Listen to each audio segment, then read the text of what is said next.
Okay, the stream should be running now. Give it a second to get started. Drop a couple links in a few places real quick. All right. And where'd my notes go? There we go. Cool. All right. So, first, I want to say thank you guys for wanting to join me in this storytelling game. This fun little adventure. Let's see what happens here. This we're playing Tin Candles, and I want everybody to know that your character will die. The story we're going to tell is not one of survival, but one of hope and of loss. This is a story about what happens in the dark and the final few hours in the lives of a group of survivors fighting against it, losing themselves within it, and inevitably being consumed by it. Through their endeavor, though their endeavor may be doomed to fail, it's our duty to make the story of their struggle as meaningful as possible. Um, so, welcome, everyone. If you would please, I'd like to go around the virtual table here. You can introduce yourself and your character. Let's start with Kelly. Hello, I'm Kelly. My character is Oliver Barnes. He is in his early 50s. He is the director of occult and esoteric collections at the British Library. He is secretly a left hand path practitioner, and he thinks Crowley was an amateur. That's pretty much it. Nice. All right. On the Zoom, the name is Richie. My name is Matt. I signed in as Richie because I wasn't sure how to do all this, but I'm playing a guy named Richie Hawthorne. He's a 26-year-old from America. Had a crappy childhood and was kind of living on the streets, and eventually started expanding in the world and lives out of his backpack. And he has just made it over into Europe, and he's just kind of going with the flow and seeing where things go. All right. And next in the Zoom, we have Alec. Yep, Alec. My character is Jack Davis, a 21-year-old student at Cambridge studying history. Currently in London, headed home to see family because his dad has some health concerns. So, is your character actually English or British? Yes. Will you be speaking with an accent for the next? I feel like I shouldn't. Okay, it's up to you. But if you go for it, you got to stick with it. Yeah, I'm gonna not, I think. All right, cool. So we need to decide now. Well, let's see. There's one more thing I'm going to read, and then we need to decide where the three of you are together. So these things are true. The world is dark, and we are alive. 10 days ago, the sky betrayed you. The world went dark. The sun vanished. You were alone. The fall into chaos was sudden and predictable. The world was filled with riots and fear. Radios promised that the sun was not gone. It was still out there beyond the black sky. Order returned. 5 days ago, they came. Now the radios promise rescue that never comes. Now the lights flicker low, and the dark is where they hunt. Now you hear the screams. Now they are coming for you. Keep moving. Don't lose hope, and stay in the light. So, as it said there, these things are true. The world is dark, and we are alive. For now. So, where where does this story begin? Where do the three of you happen to be strangers coming together in this dark time? What's the starting point for this story? Like physical location. I know we're in London, but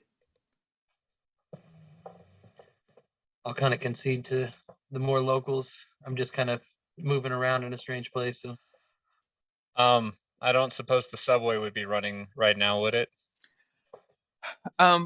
well, probably not. Which means if you needed quick travel and it's dark anyway, you could still travel through the tunnels. Yeah. Um, Is that more or less safe don't know. with they around? Dark outside, it's dark inside, right? Yeah, dark everywhere. What are you gonna do? What are you gonna do? Dive in a tunnel? It So doesn't sound like a bad idea because yeah, they're probably more active on the surface where there's more people. okay. Could be true. So are we at a group consensus that you've all like sort of come together in this subway station, I guess? Or sorry, tube station. I'm for it. All right. Yeah, where do you want to put it? I mean, so I would be starting out at the British Library. So we can see if there's like King's Cross around there. King's Cross is right there. That's a big station though, I'm pretty sure. It is.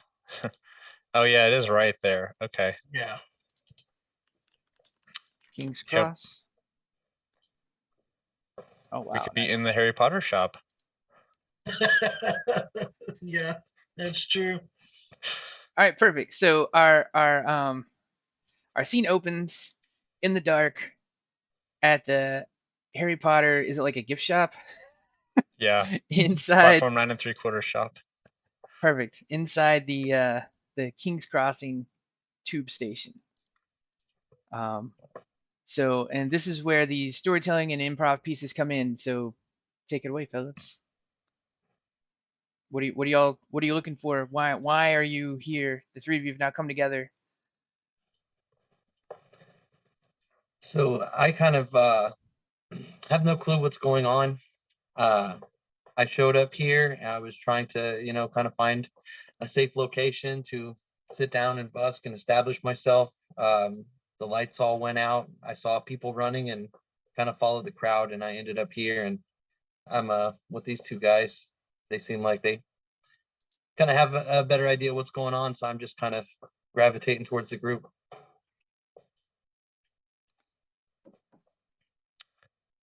All right. I mean, yeah, I guess I should amend my story. I'll say that I was currently at school whenever the lights did go out, so needed to regroup with family down south, so I suppose I ought to be headed that way. So I guess I'm at the King's Cross station now, looking to continue on towards family, so Okay, so Mm. think about this like it's like an opening scene of a movie, right? So these three characters are Right, just right. now being introduced to each other, having this a conversation, right? Some catalyst. Right? Does anyone know what the hell is going on? don't know anything right now except for it's not normally dark right during the day. A few chaps are lost. I made it to Islington. I have an idea what's about. By the way, I'm covered in like LED lights. Like I've plastered myself in lights. And I have a backpack full of candles. I mean, you probably don't know it's full of candles, but it is. No wonder we found you. Right? Yeah, gravitate towards Yeah, lights yeah, up at night. I would be like really bright. Yeah, Yeah, everyone go to the wizard. yeah, pretty much. So has anyone seen what they are?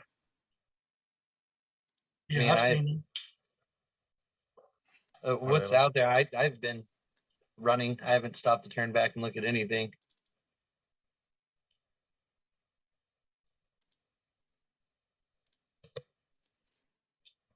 You said you've seen them? Yeah, I've seen them. They What did you will. see? You have to see them to really understand them. They will eat you. I hope I Thus, never see them then. the lights everywhere. And the They're light not. keeps them, They're not friendly at all. the light keeps them away. Yep, they don't like it. But do you have any kind of light you can share? And I can reach in my backpack and hand you a candle. I've not got a light though. So I'm a chain smoker. I got that covered. perfect. So yeah, I light a candle. Definitely keeping that close. And what about you, lad? You'd like a candle? And I hand one out to Jack. Please, thank you. Yeah, I'll offer my lighter as well. Yeah. Are these candles scented? They're black candles. Oh no. They're wards. They're not gonna hurt them. All right, so about this time, the lights were kind of dim already, right? Except for this glowing bright LED wizard in the Harry Potter shop. And you hear something kind of like there's a boom and a shake, and like little particles of dust are coming down off the ceiling, and the lights like dim even more. Bloody hell. You guys Alright, we think should we're get safe here, or should we move on? Is there we should get a anywhere? move on. As I said, I made it to Islington. Don't think the tubes are running, but I know the way, and I would head towards one of the tunnels. Pretty confident that it's the right one because I've taken that route a bunch. Yeah, I'm definitely following the LED light guy. Yeah. All right, so you're just gonna turn and just off down a dark tunnel with your bright suit. Yeah, Go ahead and make a roll.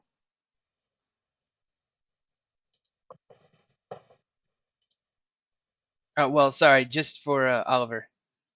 Oh, sorry. It's all right. So you got 3 6s and 4 1s. yeah. It's still early yet in the game, but if you want to re-roll those ones, you would need to burn your first trait, the trait that you selected as number 1, and use that in the story to describe somehow what you find in this first tunnel as you're going down to the darkness. Or you can leave it be, because 3 6s you're still gonna have narrative control. You'll just lose some dice for the rest of this scene. I lose 4 dice That's correct. for this scene or the whole game. Just the scene. All right, I'll let those 4 go. Okay. That sucks, but I'll let them go. It's all right. So you did get 3 6s. So if I can roll more 6s than you, now that I have 4 dice, and you can see the 6s for me show as red because it's bad for the players. But you still have more 6s than me. So Oliver, please describe to us what you're finding on this first tunnel and where you're going, and it positive, negative, what's happening next. Well, this tunnel should be pretty empty. There would be like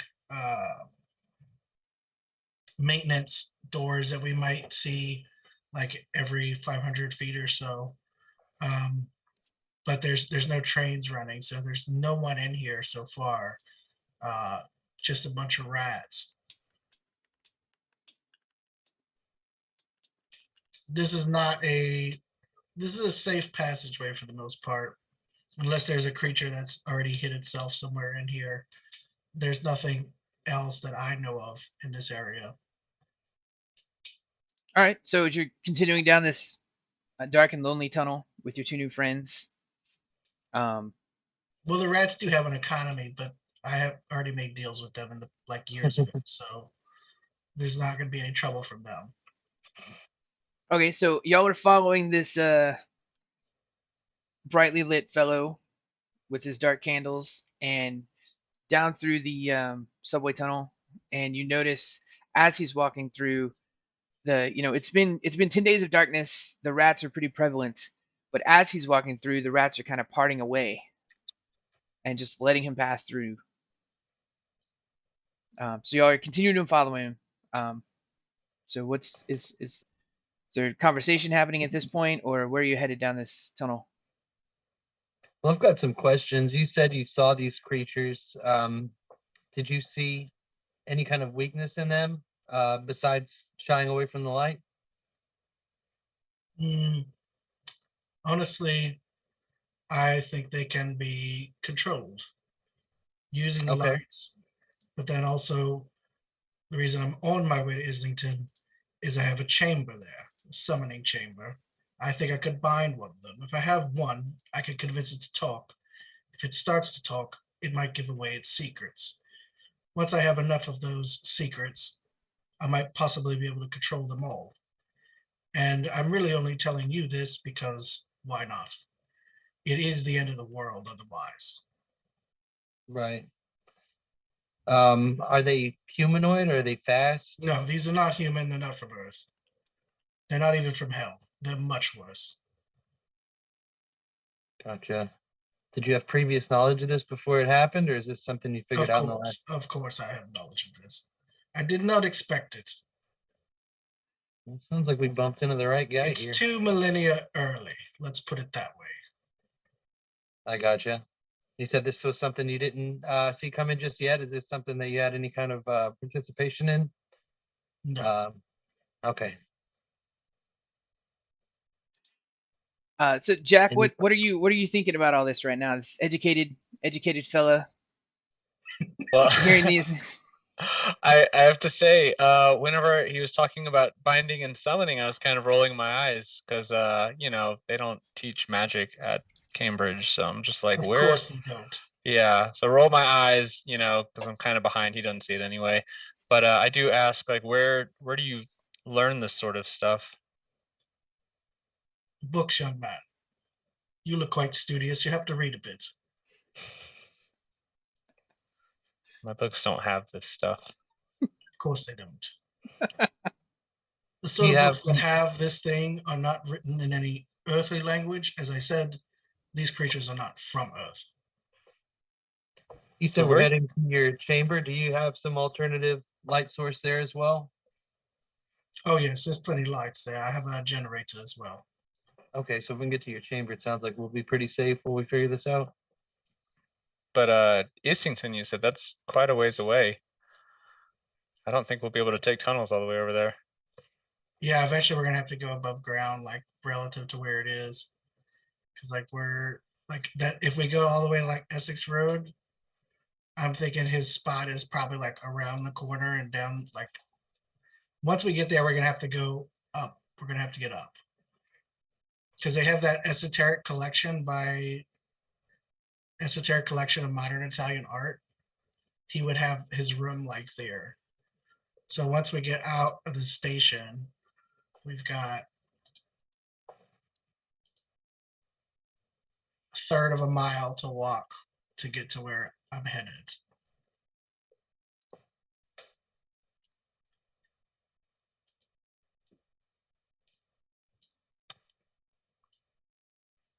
Do we know, are these creatures, do they perceive with the same kind of senses we do, like hearing, and or is it all like how do they perceive us? As food. I mean, sustenance. how do they actually perceive us? Do they hear us? Do they see us? It's As far as I have read, it's like eyes, okay. but each of them has millions of eyes. Wow. That would explain the light sensitivity, yeah. Yeah. Oh. Yes, they don't need lights to notice us. But yeah, they do get blinded by the lights. So you hear another sort of explosion and distant screams, but you can't tell which direction it's coming from because of how sound echoes down through these tunnels.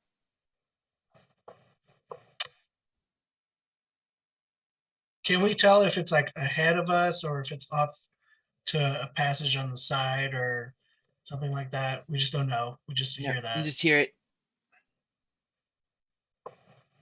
I want to get above ground.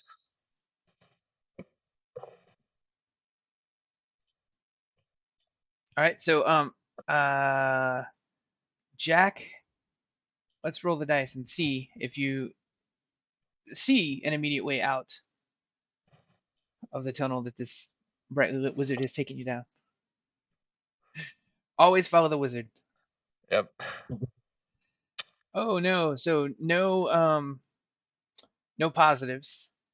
So what that means is we're actually going to end the scene here with everyone in the tunnel, and we're going to lose a candle. So now there's 9 candles left, and this is where the truths are going to come in. So on your screen, you see the box that says truths, and what's going to happen is we need one truth for every candle. But as I read at the beginning, there are two things that are always true: the world is dark and we are alive. So these don't count towards the total of 9 truths, but the first truth is the world is dark. Now, Jack, it was your role that ended the scene, so you'll start with the truths, and then we'll go in order by my screen until we have 9. And a truth Oh, you're is gonna do a lot. yeah. So a truth is just that. It's irrefutable. It can move the story along. It can be something as small as what another character is thinking or what you're thinking, or it can decide what the big bad is. It can also um, move the next scene to you could say the truth is we made it out of the tunnel, and then somebody else's truth could be we went into the hospital, and so they like could drive the story along. So the only thing Mhm. about the truths is one truth cannot refute a previously spoken truth. So like you couldn't say, well, like if somebody said, um, Richie's bleeding out, then the next truth couldn't be Richie's okay, because those would refute each other, right? So we're gonna need 9, and there's 4 of us, so we're gonna have, you're gonna have to come up with more than one. But Jack, you're first. Okay. Um, First thing that came to mind is a stench has begun to waft through the tunnels. Okay. And 2 things I want to point out for this first round at least. Let's say it first, and then we'll type it in case there's some a little bit of wordsmithing to get how the mechanic works. And 2, if you're gonna say I for anything, type your character's name so that if we go back to look at other truths and it says I was shot in the leg, well, which I was that? You know what I mean?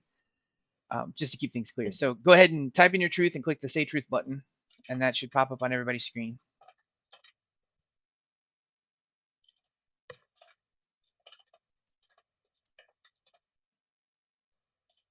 A stench wafts through the tunnels. All right. Um, and then I'm next on my screen. It's Alec, me, then Kelly, then Richie, or Matt. I keep reading the name. I'm sorry. Yeah, that's fine. But I screwed it up. no, it's all good. Um, so let's see. A stench wafts through the tunnels. Um, I'm gonna say Richie recognizes the scent. So next would be Oliver. Please state your truth. There are viable weapons at our immediate next destination. Okay.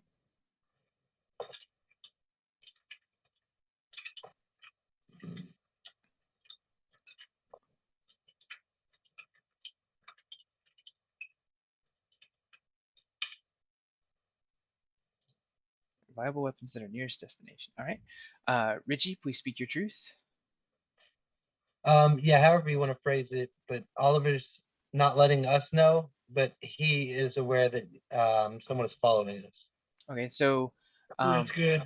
yeah, you could say, yeah, Oliver knows you have a tail. Right. And so you can type that in, click, Oh, I do it. yep, Okay. and click say truth. Jack, what is our next truth? Um,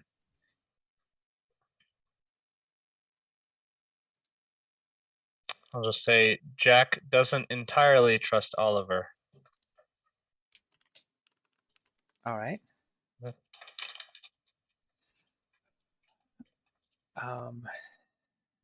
That's 1, 2, 3, 4, 5. So 6, 7, 8, 9. So Alec, you're gonna have one more, and that'll be the end of the truths. I'm gonna say.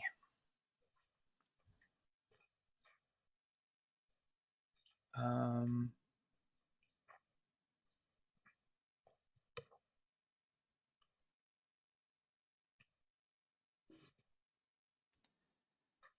let's see.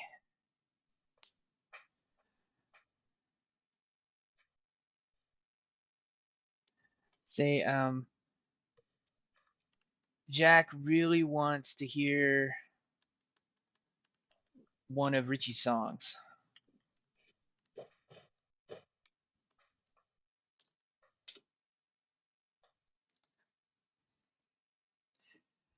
All right. All Oliver? right.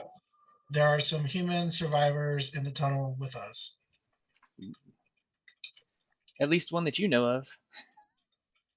Well, I mean that we haven't met yet. Right, sure. Yeah, we haven't specified the tail was a human either. That's true. Okay. Richie, please speak your truth. Oh, I got one more. That's correct. I want to say Richie is privately, or not privately. I'm just going to say Richie is concealing a knife. Can't trust those buskers. Right. All right. And Jack, our final truth Yep, for this round. One of the survivors is wounded. One of the human survivors. Nice.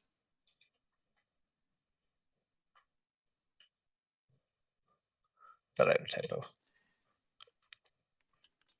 And if you would all please, in unison, I'm sure Oliver would like this very cult-like, but if you would repeat after me, and we are alive. And we are alive. And we are alive. And we are alive. Okay, so we're to 9 dice for the player pool. 1 dice for me, 1 die for me. And we have these truths now that are in play in the world. There's a stench. Richie recognizes it. Wherever you're headed next, there's going to be some weapons. Oliver knows somebody's following y'all. Jack doesn't trust Oliver, but Jack really wants to hear one of Richie's songs. Matt, if you decide to break out in a song sometime, that's fine. You know, it's your. That's why I was asking how sensitive they were to sound and stuff. There's some human survivors in the tunnel. One of them happens to be wounded, and Richie's concealing a knife. So now that we have some truths established, what's happening now? What's next? I would assume that Oliver knows we have a tail, but that the rest of us haven't really heard anything yet to be wise to it. So I would say at this point, you know, just while we're traveling to kind of ease the nerves, I would offer to play a little music, you know, just to accompany us. After confirm with Oliver. Oliver, do you think music would be appropriate, or would that be drawing attention to us? I'm not quite sure. Try it out. Let's see. All right, I'm gonna pluck a couple notes and just kind of give some space and see if we if anything happens in between notes. All right. Well, roll the dice. Let's see if All anything right. happens between notes. Nope. Oh, I got 2 things, huh? Yep. You got So 2 6s. you got 2 6s. So you still have narrative control. You decide. Did something react to the pluck of the notes, and what was it? If so, like what was the reaction? I would say with the 2 6s, you know, I strum out some notes, just kind of hear it reverberate down the tunnels. Don't really hear anything, you know. I give it a second test, reverberates, don't really hear anything, and then right before I'm about to start playing a song, we hear a very subtle cough in the distance behind us. So I'll ask Jack, did you hear that? And I turn around and I see a flicker of movement, but can't make anything out. Okay, so I'll kind of add my candle out that way too to give some additional light. Put my hand on my concealed knife. Yes, they followed us. Would you like to make yourselves known? And just like call that out to the tunnel behind us. Is there a response? Let's see. Oliver, roll the dice. Do I have 9 or have I? Yeah, you have yeah, I 9. Okay. Okay. Mm. Do you want to use a trait to reroll those ones? So I don't have. When are they like canceled out? Did they cancel out the 6s? No, you still have the 2 6s. Though that just deletes my dice going ahead. For the rest No, of the I'm not. scene, it'll go down to 7. Yeah. Yeah, I'm not gonna re-roll. Okay, so I have 3 then. So you still had more 6s than me, so you've got narrative control. And so then we see a lady in her late 40s and another young man about the age of y'all two come up behind us. And I recognize the lady. She works at one of the circulation desks in the British Library. And I don't recognize the other young guy, but maybe one of y'all do.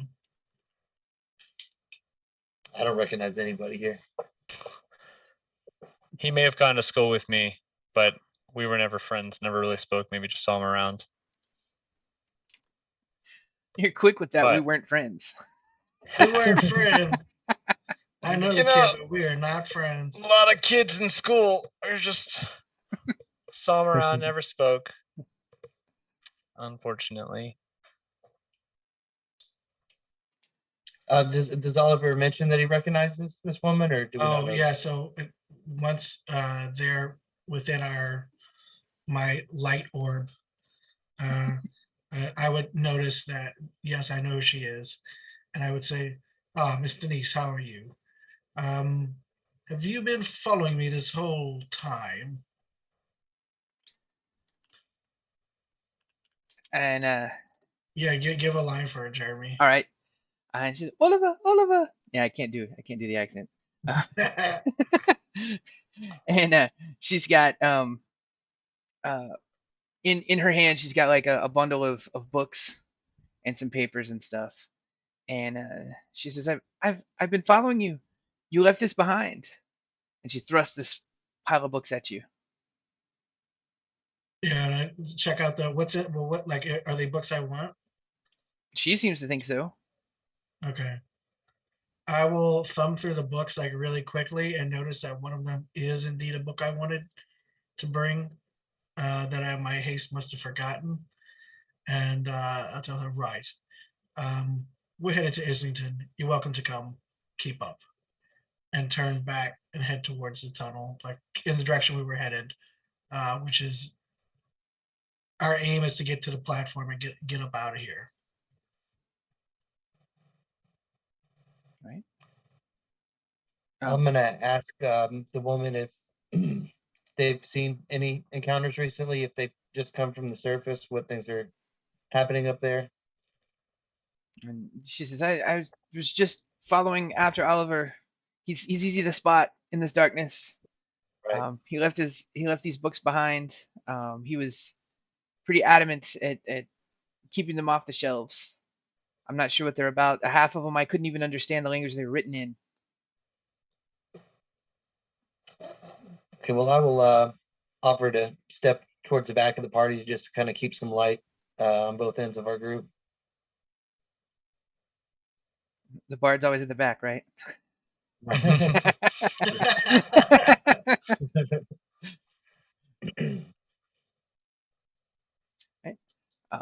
Jack, did you have any questions or thoughts towards these new people that are now with the group?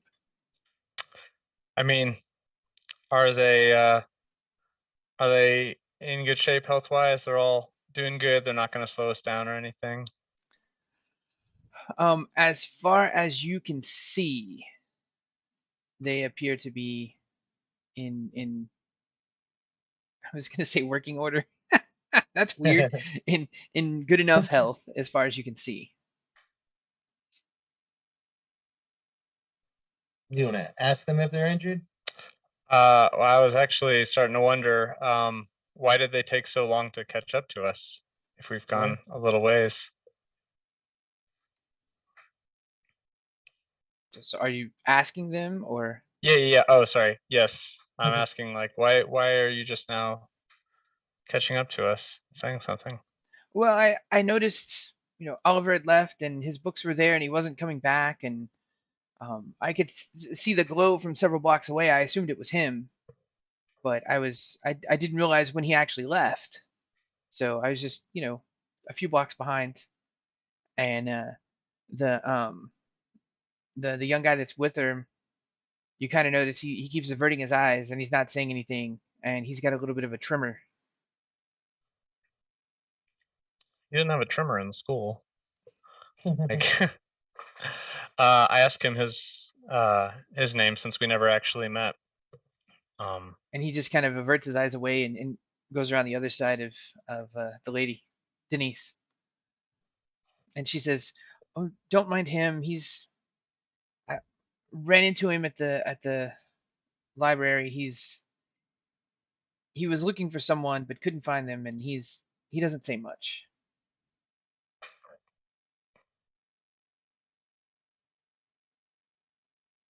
That's concerning. Yeah, I'm just kind of, like I said, following along in the back, kind of watching them without obviously watching them, just kind of observing their behavior and their body language. Yeah. I guess if you're behind them, keeping watch, then I'm good to keep moving. All right, so y'all are moving I'm along down the guessing- tunnel behind this. Yeah, I'm guessing we're getting pretty close. But then I noticed, there's an awful stench. And that's why I noticed the smell, Yeah. our wafting smell. Yeah. Oh, that's rank. Do you guys recognize that? I have no idea what that is. Nope. That's the smell of near death, if not death. Unfortunately, I'm familiar with that smell. There's no way you can forget it. So whatever we're heading towards is not good. Oh, well, I know the smell of death. That's not it. You're right. It's near death. Gotcha.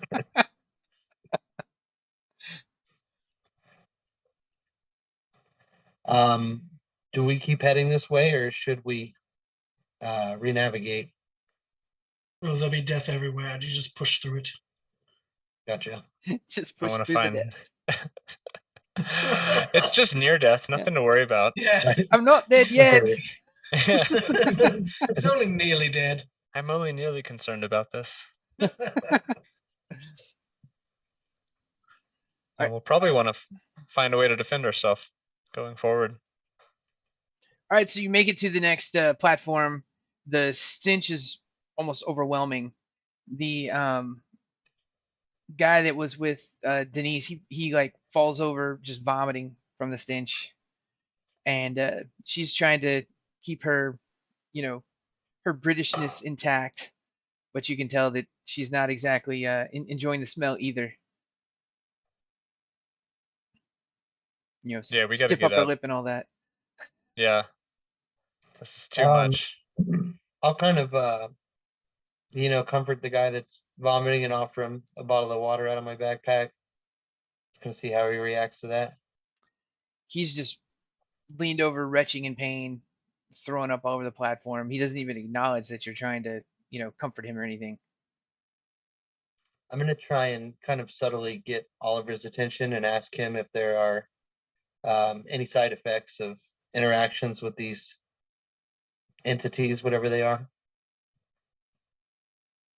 It's possible.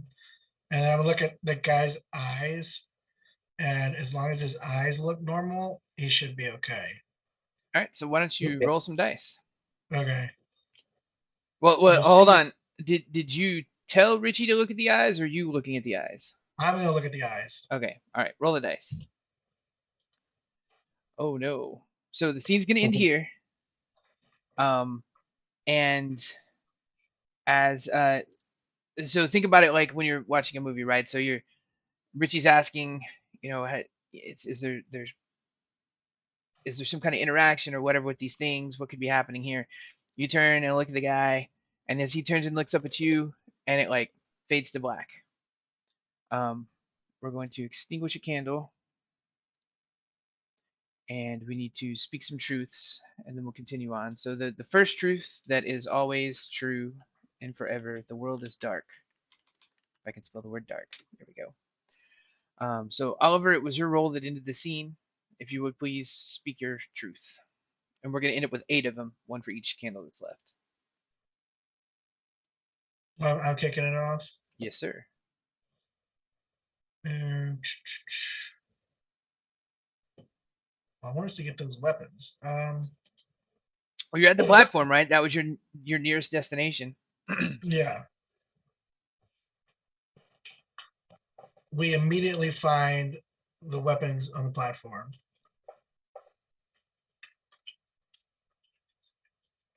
Find useful weapons Useful weapons. on the platform.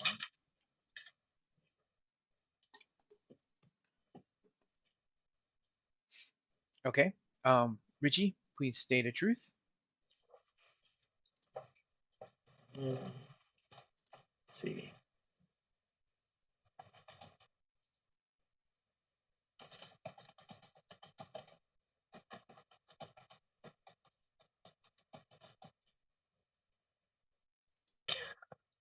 Disappeared me.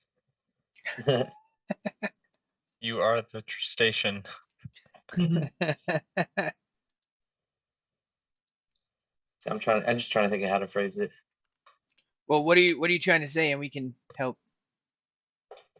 Like, I was thinking about having like the nervous man's pupils or his irises are broken or something like that, you know, some kind of defect with his eyes.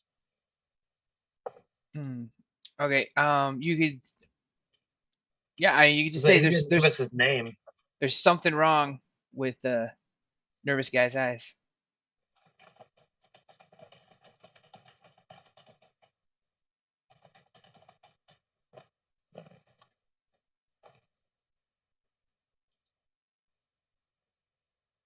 All right. Yep. Let me know if you think this will contradict one of the truths, but the useful weapons come in the form of maintenance equipment. So like saws, maybe like a bolt driver or something like that.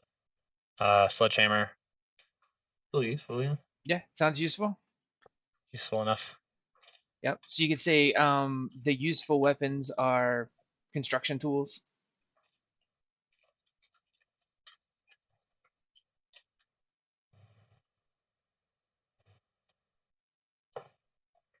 All right. Let's see. So we have 1, 2, 3.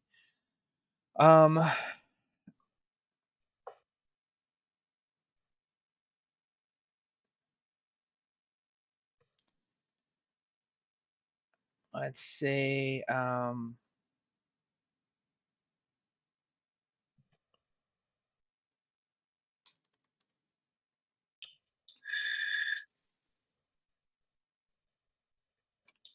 gonna say something else is still following the group.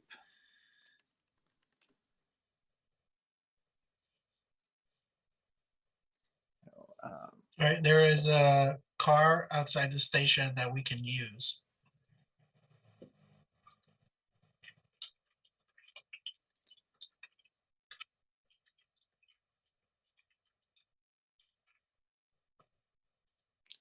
It's 1, 2, 3, 4, 5. All right, Richie, that'd be number 6.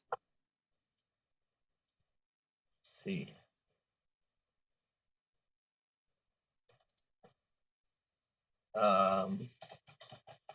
Check. Check receipt.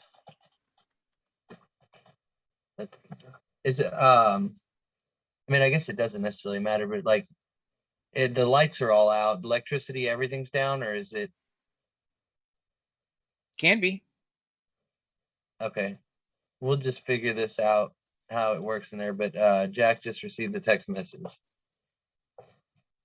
Nice. All right, and Jack, our final truth. Wait, would that be right? 1, 2, 3, 4, 5, Count 6. them. Oh, there's 2 more. Yeah, yeah. Um,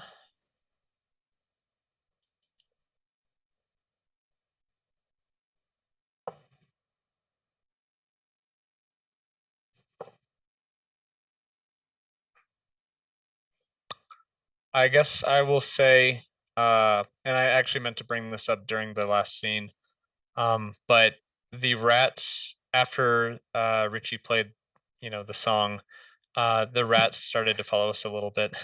Yeah, he Pied I love Piper. Pied Piper, yeah, exactly. All right. So you could say that something else is the rats.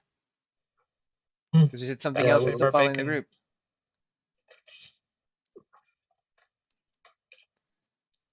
Well, can I leave it a little bit more open? And I'll just say the rats are following us, and maybe it's those, maybe it's not. Sure.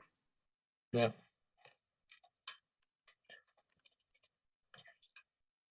Yeah, the sounds of the rats could be masking something else following us, covering up the other sounds. Yeah, true. Little rat chittering noises. Did you tell me anything about you noticing the rats were following after the music, or is that just something you noticed?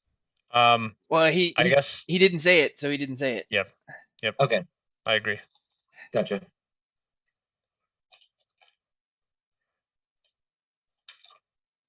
Here I'll say. Can I say a herd of rats? Is there a better word for that? See, A cheddar of rats. Cheddar rats. I love it. Oh, let's see. What is it actually called? It's actually called a mischief of called them rats. mischief. Yeah, Yeah. Oh, a mischief nice. of rats. That's cute. Make sure I can spell it. Okay. A mischief of rats is following us. And Richie hates mischief. And then in the final truth, as it is now, and we are alive. Please, everyone. We all And we are alive. And we're live. And we are live. I have a question before we move, because this next scene we're going to be in a different location, right? Or are we still going to be in the station? Well, the truths did not move you out of the station, so you're still in the station. Okay, Yeah, but we're on the platform now. Yeah. We're not like down on Gotcha, the tracks gotcha. anymore. Yeah. but you had mentioned these things are covered in ice. So while we're finding weapons like saws and stuff like that, I'm also looking to see if I find any like poisons and aerosols and stuff like that that I might use to blind things. Would that Well, I mean, we can right off the bat roll some dice, and you Okay. can describe that potentially. I just saved trade details. Okay. So a 6 and a 1. Do you want to lose a die from the pool, or do you want to burn a trait to re-roll that one? I get just drop the 1 from the pool. Okay. And I would say with okay, you roll back. Yep. But it's fine. On a tie, the player retains control. Okay. So And I describe would us. say with just Yeah. 1 6 as a success, I would say I found like maybe a third of a can of like bug spray or something, you know. Oh, so that's twice I've noticed you mentioned the number of sixes. It's just success or fail. The numbers aren't Okay. the degree. It's success or fail of keeping narrative control. So you could find, cases of the stuff, or you may decide you found none. It's I just got you. how the Yeah. story plays out. Yeah. Okay. So it's not necessarily about how many successes you have in a roll or It's how just many you you've have more won. successes than me, so you're in control of the story. Okay. I still like that though. I don't want to make it too convenient. It's just a little something he can keep and that's something small he can keep in his backpack. Cool. And it's flammable. All right. So the previous scene ended, fade to black. Nobody really knows anything about the eyes yet. Oliver probably looked at him, but hasn't told anybody anything about this young man's condition or what it may or may not be. Y'all have found these weapons. There's a car outside, and you hear "badoop," and there's Jack got a text on his phone. How the hell? I turn and look at him for sure. Yeah, I pull out my phone, and it's a text, and I guess it's not a secret, because this is already surprising since you wouldn't think that the phones work right now with all the nonsense happening. And it's my parents, and they're just saying, "Where are you?" And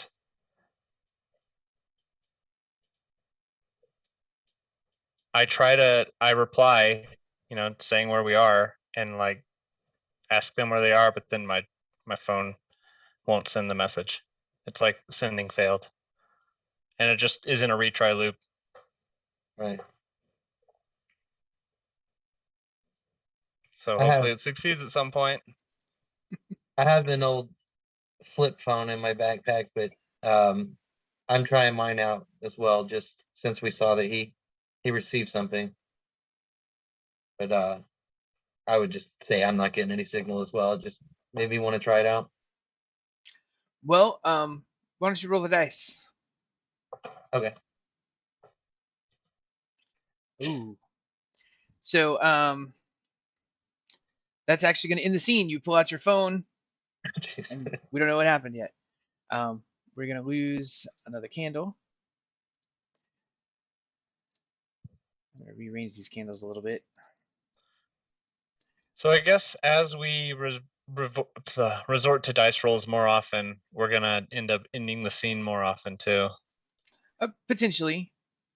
You can also get successful rolls. But so now, I mean, you could. I don't know. You as there's less and less candles, though the dice pool is less and less, right? So re-rolling for the ones to get the bonus of the hope die, as well as regaining narrative control if there's, because when we roll against each other, I'm gaining one more dice, right? So eventually it's going to be a higher chance of me gaining narrative control. But so let's we need to say 7 truths, and as always, the world is dark. That was Richie's roll. So Richie, if you would start us, what is your first truth, or our first truth?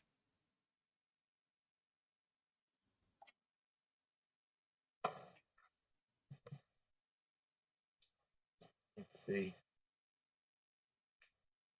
Um.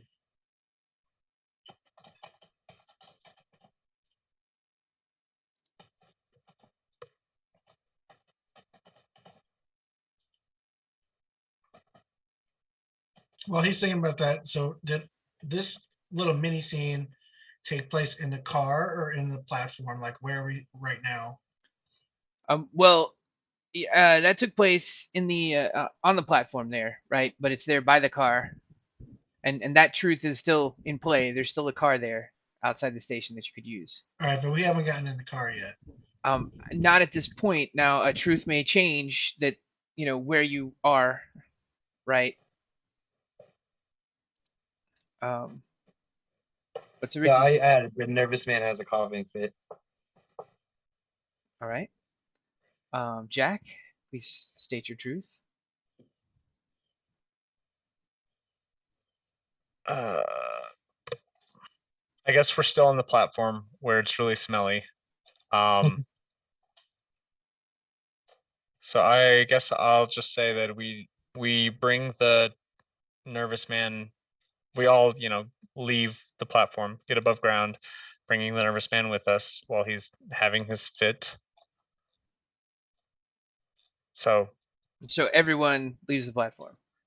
Everyone leaves the platform, dragging the nervous man up too. Yeah.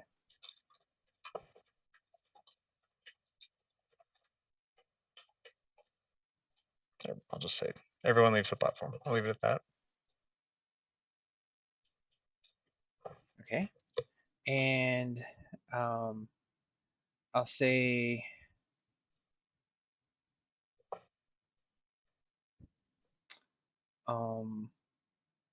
what was the name of that place you said? The museum that was nearby that you said your chamber would be near? Okay, so Esoteric Museum of Esoteric or something? yeah, well, I'm going headed to the esoteric collection, specifically to the back of it. That's the pick of it right there.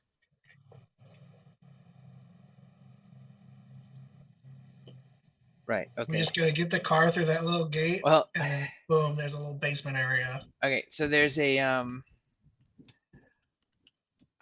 bright beam of light, bright enough that you can see it from however far away you are, um, coming from the,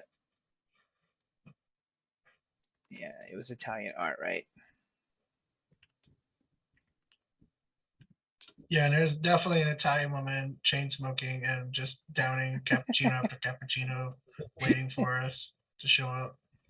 All right. So this is like sky beam, right? Like every superhero movie, there's always a sky beam at the end. There's a sky beam coming from that building. So Oliver, please speak a truth. The nervous man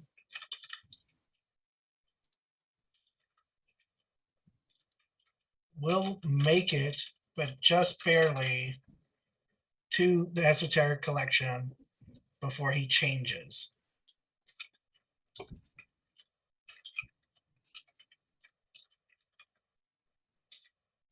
No, I wrote form instead of from.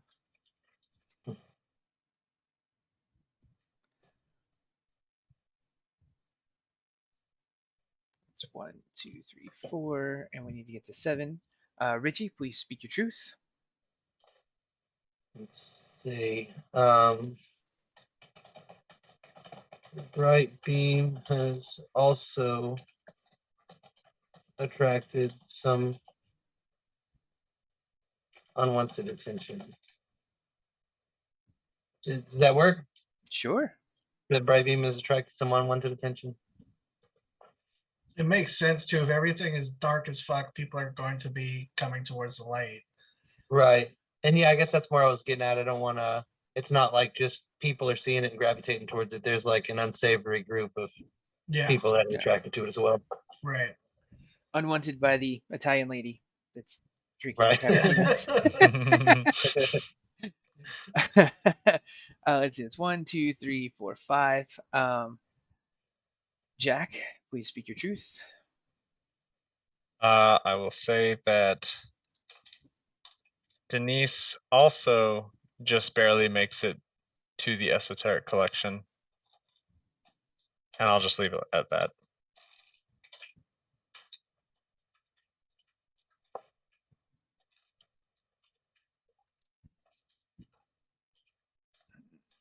Number 7.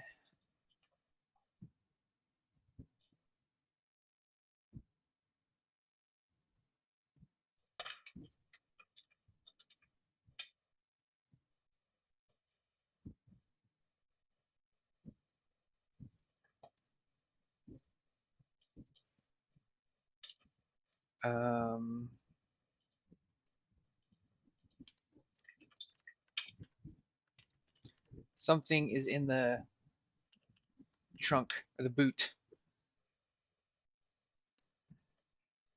And then, as we always end our truths, and we are alive. And we are alive.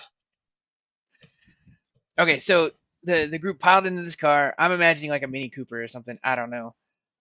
Like what is it? What Yeah, is it's definitely something like comically Mr. Bean would small. drive? Yeah. Super crowded. Yep. All 5 of you piled in. This one dude having this coffin fit. And so you've got your construction tools piled in. Backpack and a guitar. You make it over to the. I thought you said esoteric, but I see it's esteric. Oh, is Which it? has a different connotation, I guess, as a name opposed to the word esoteric. That's a cool looking building, though. I like that gate. Yeah. But so you guys make it there, and let's say the scene opens, and who's driving the car, first of all? I'm driving. Okay, so there's kind of a little bit of a montage scene of the car driving around, like car commercial in the middle of the movie or whatever, right? But there's this dude bathed in bright white LED light in the steering wheel, as it's going by, and there's people whispering of, was that an angel, as this car is going by, and so the scene begins, and you're just now pulling in through the gates.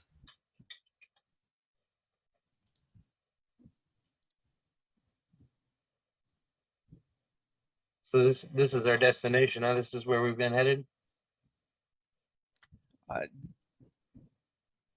Are you asking Oliver? Yeah. Sorry.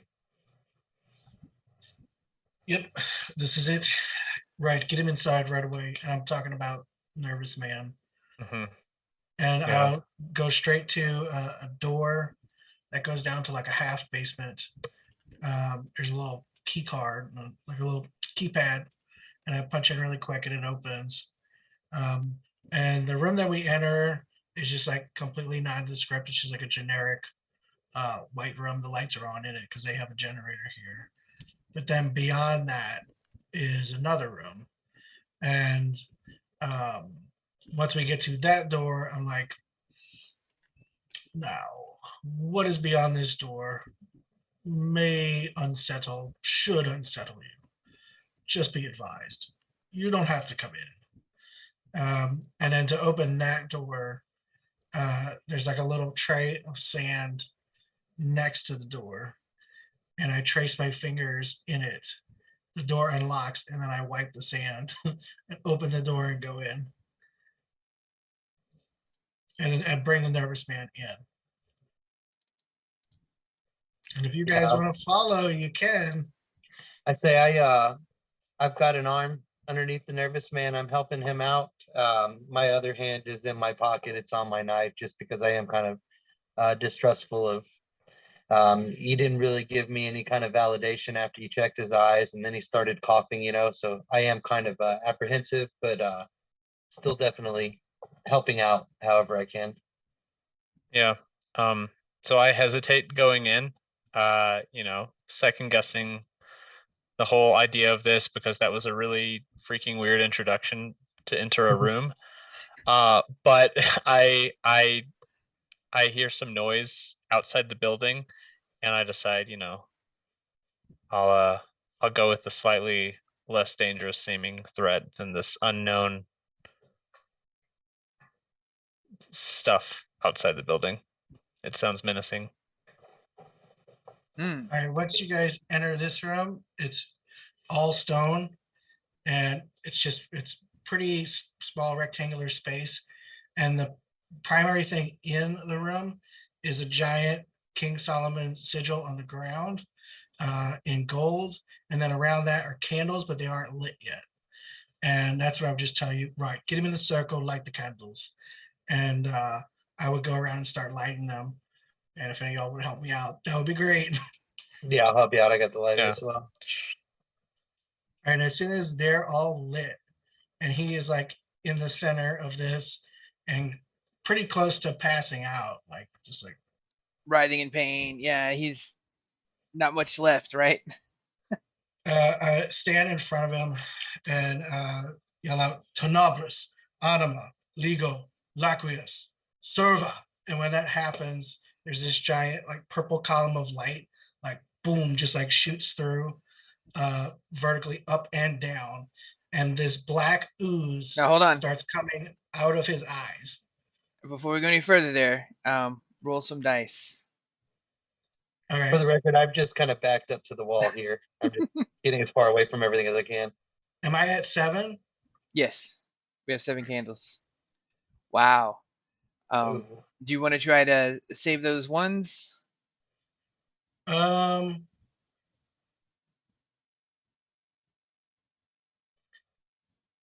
Yeah. Okay, So let me reset. before Let me reset that to 3, and so you're gonna roll again, and as long as you don't land on a 1, you'll get to keep these dice in your pool.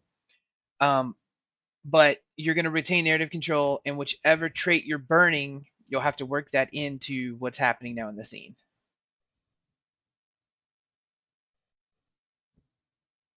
So go ahead and reroll. But am I redoing what I just did, or am I going ahead in time? No. You're you'll continue, you'll continue because you'll have narrative control. But you're just trying to now save these ones. So if you hit the roll dice button.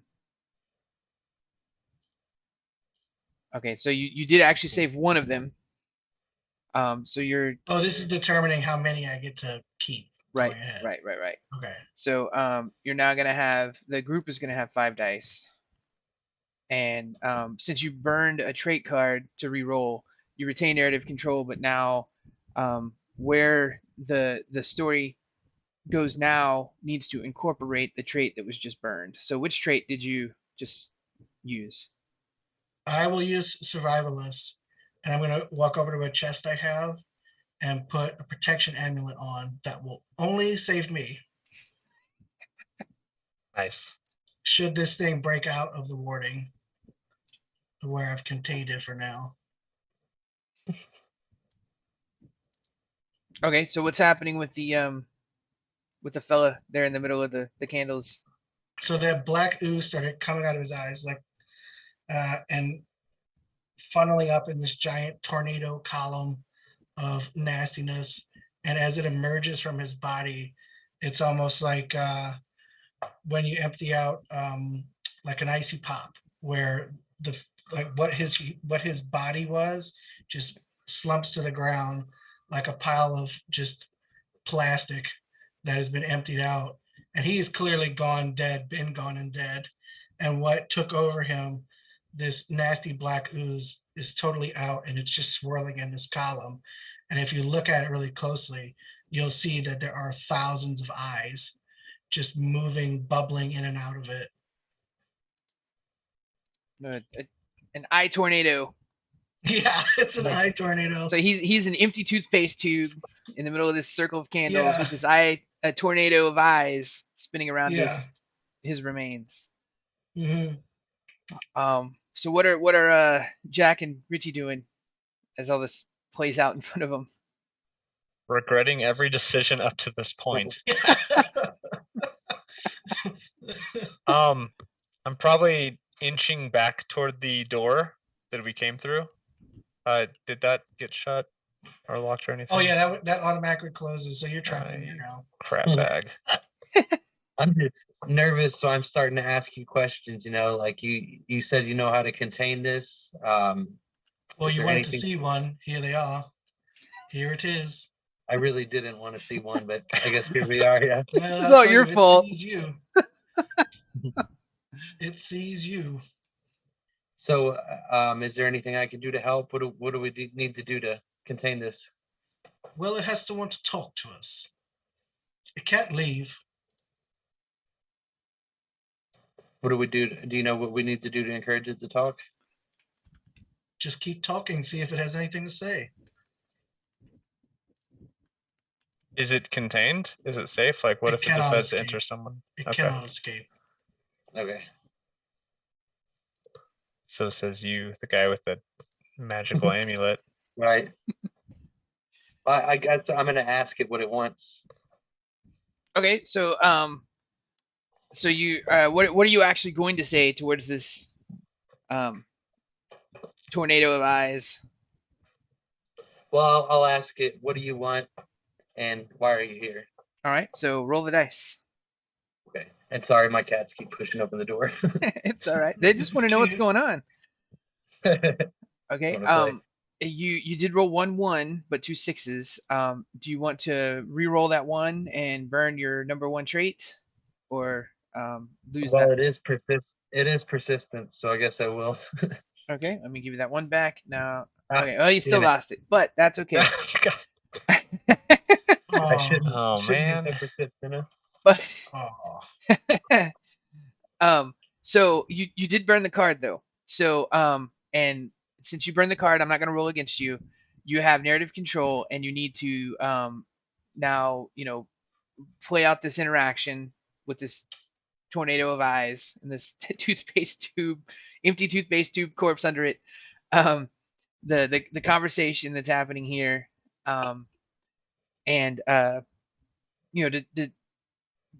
describe not just what you're asking and its responses, but how you're feeling with these responses. And What else? What else happened in here?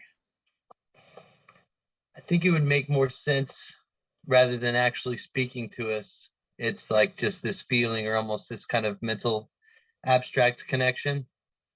And it just feels very hostile and angry.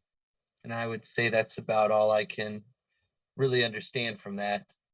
I'm going to ask Oliver,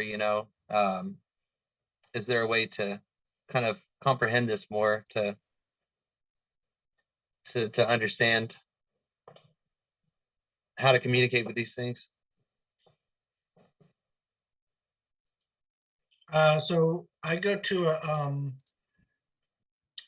I open the chest again, and I find an ancient, not actually ancient, but to us ancient tape recorder, and I put that on top of the chest, and I hit play, and all this thing does is it just says hello in every language.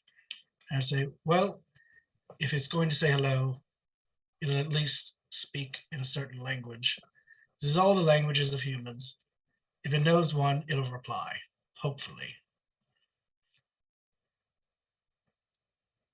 Was this something that you recorded yourself at the library? This is something that I probably had Denise do. But I didn't tell her why she was doing it. So it doesn't have a hello in alien language. I have not got their language, no. Bummer. I'm just hoping maybe they scouted us out before taking the trip. But they may not bother. They may just want to eat us all. So at this point, Denise she followed y'all in there too, right? And Yeah, I think very begrudgingly, yeah. she's like white as a ghost, up against the wall, in tears, and isn't, has no clue what's going on. And she does see this guy that she had thought she was helping is now this, I can't remove the image of the empty toothpaste tube from Yeah. in the middle of this, and just in her moment of calamity of all this that's going on, this cacophony of things happening, she just runs towards where his body is. Into the sigil. She's headed that way. Yes. Can we try to stop her? Who would like to try to stop her by rolling the dice? Oh, I'll try to stop her. No, you fool. And then, shit, have I only got one dice? No, sorry, you got 4. Right. Ooh, So I fail, right? you do. Oh, we're all fucked. Bye. We're all about to. This is a game about to end. So she goes running towards it like she's gonna like save this kid or whatever, right? And how was the sigil like written on the stone floor? Is it like chalk? Oh, is it sand? it's is it inlaid. salt? It's golden. It's golden. Golden. Inlaid. All right, you said that. You said It's golden lake. like Okay. it's a lot of gold. It's ridiculously expensive to do. You can't rub that part out, but if she breaks the circle, period, Sure. Yeah. it's gonna come out. So she goes So like, forward. if she's running and one of the candles goes out, that's it. The circle broken. Yeah. Here it comes. So she's running forward, and Oliver, eyes go wide. The lights on his coat get a little brighter as that happens, and and he tries to stop her, but ends up just like tripping her, and then she falls forward and takes out 2 of the candles, and the circle is now broken.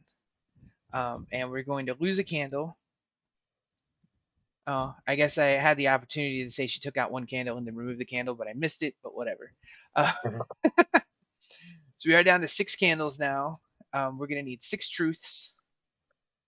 Let's try to shift these around a little bit. So we're gonna need 6 truths, and as always, the first truth is the world is dark. Oliver, that was your roll, so if you would please start us off. Okay.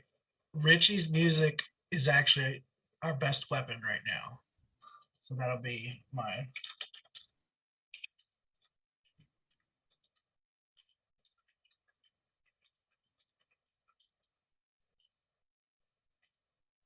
All right, Richie, what is your truth?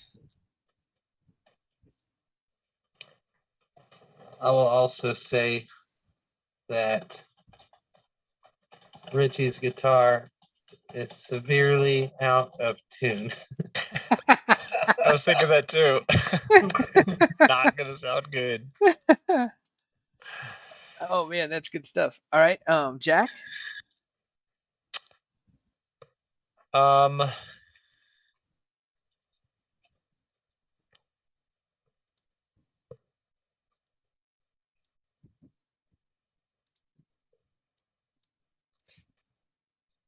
they're I'm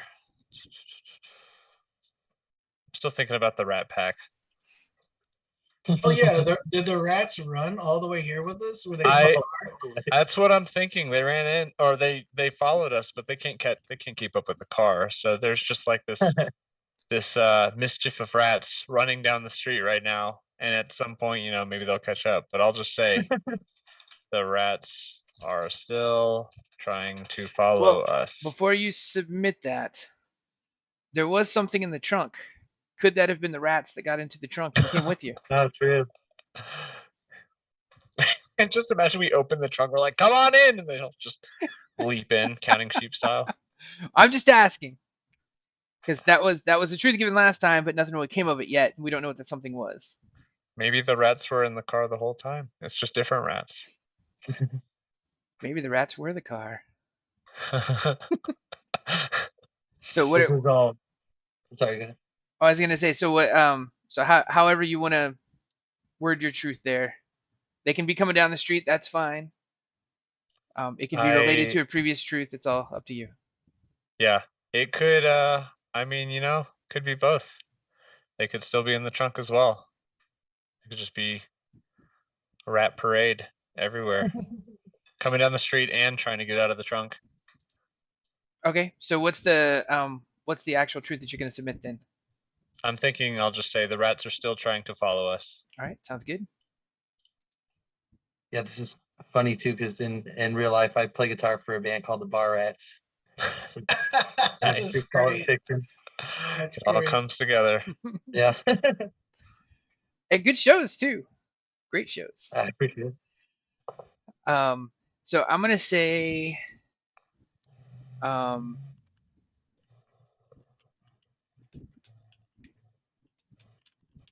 Denise is consumed by the tornado of eyes. Seems to fit. Works with the truth. Oliver.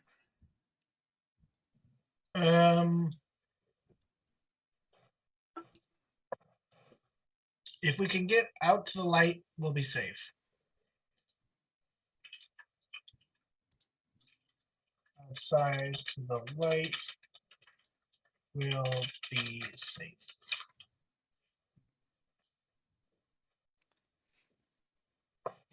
Okay. Let's see. That was 1, 2, 3, 4, 5. We need one more truth from Richie.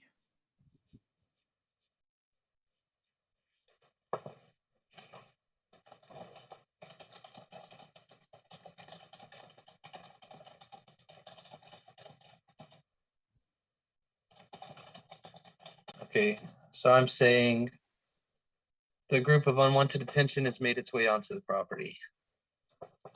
Ah. All right. And then, as it is for now, and we are alive. And we are alive. And we are alive. Okay. So let's take a quick 2-minute break. There was a request for a bathroom break. And I didn't notice the message till just now, so hopefully that was just now and not during the last Yeah, break. it's just now. Okay. It's before the game. I didn't pee on the ground. Well, that's good. All right, so yeah, take a quick break. And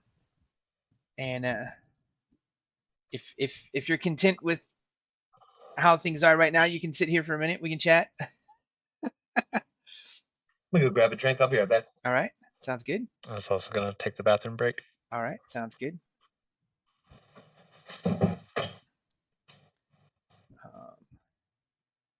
see here.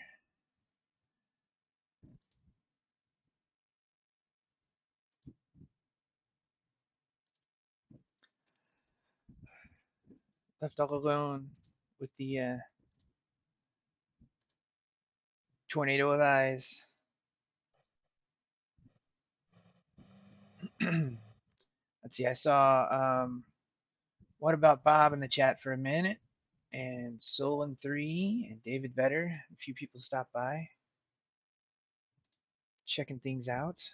Hope everybody's doing well.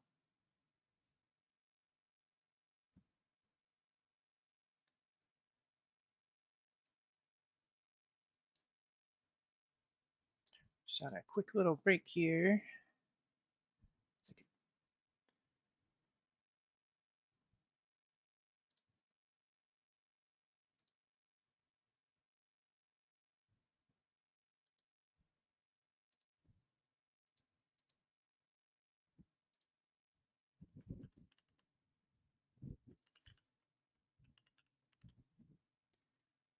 Let's see, there's a short break.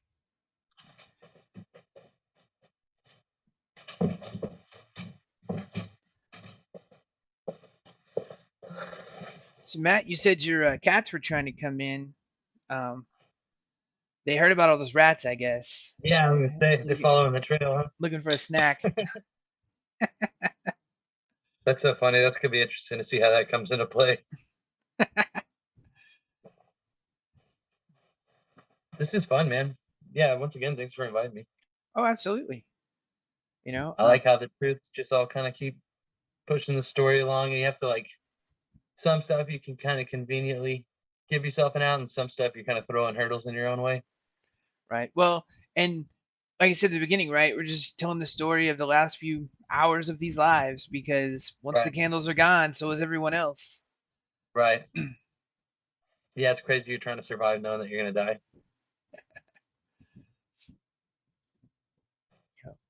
Good times. Didn't you say Yeah, I'm that sitting. you were working on Sorry. a game yourself? Yeah, and I kind of got it at a phase where I just need to go try it out because I've never DM'd anything, and then I'm like, I'm trying to do like a simplified version of a campaign, so like simplify the rules and everything. So now it's at a point just get together and play it and see what falls apart, if anything, um, and the guys from Pukebox, CJ and Ian. I don't think so. Okay, CJ is one of the co-owners of Fat Ogre. Oh, yeah. Okay. Right, yeah. So yeah, I know he used to DM a game for us, so I kind of want to get him and Ian to play it so he can give me feedback and just get better at it. But yeah, it's like this superhero thing I wrote where it's this small like beach resort town, and they start having this weird stuff showing up in the water, and at first it's mutating like the fish and the birds, and then slowly starts working its way into people and giving them like chaotic superpowers. And they have to call in, since it's a small town, they don't have any heroes, so they have to put out like the signal, and then these heroes show up and they're trying to solve this mystery, but I wanted to do some kind of superhero thing. I think it'd be fun. That's cool. And then yeah, they have their main powers, and then they roll a d20, but there's only like 12 secondary powers, so if they hit numbers that aren't on there, they just don't have a secondary power. They have their flaws. I forget what all, but yeah, trying to work in like all kinds of, since they're rolling for like their powers and stuff like that, and they kind of just build a character up from that. Trying to throw some extra things in there to help them build up a quick backstory pretty easy. But I don't know, and it's mostly just finding the time to get out and try it out now. Right, yeah. Yeah, that was, I've run several D&D campaigns. I've only ever really played in one, and that was the one I played in with Alec. But usually I'm the one running them, and Yeah. after the last couple of years, I haven't done anything in a while. And last year, Kelly and I and a couple other people played Tin Candles for the first time, and it was a lot of fun. And trying to figure out like how to do things digitally. And I know there's like other websites out there already that like Roll20 and things like that, but you've got to like load in maps in their format and do the miniatures and all that. And then you've got to find the right artwork, and like it can get kind of crazy. Right. But I think I've slowly found the right tools that I like, that work well enough with the way that I like to prepare for the games too. And it's been nice. And now the problem is the time zone scheduling's right. Right. It's a Yeah. totally Yeah. different issue now, but Right. yeah, it's fun stuff. No, that's cool. I like your setup here. It's running smooth. Like you got it all figured out. It's nice.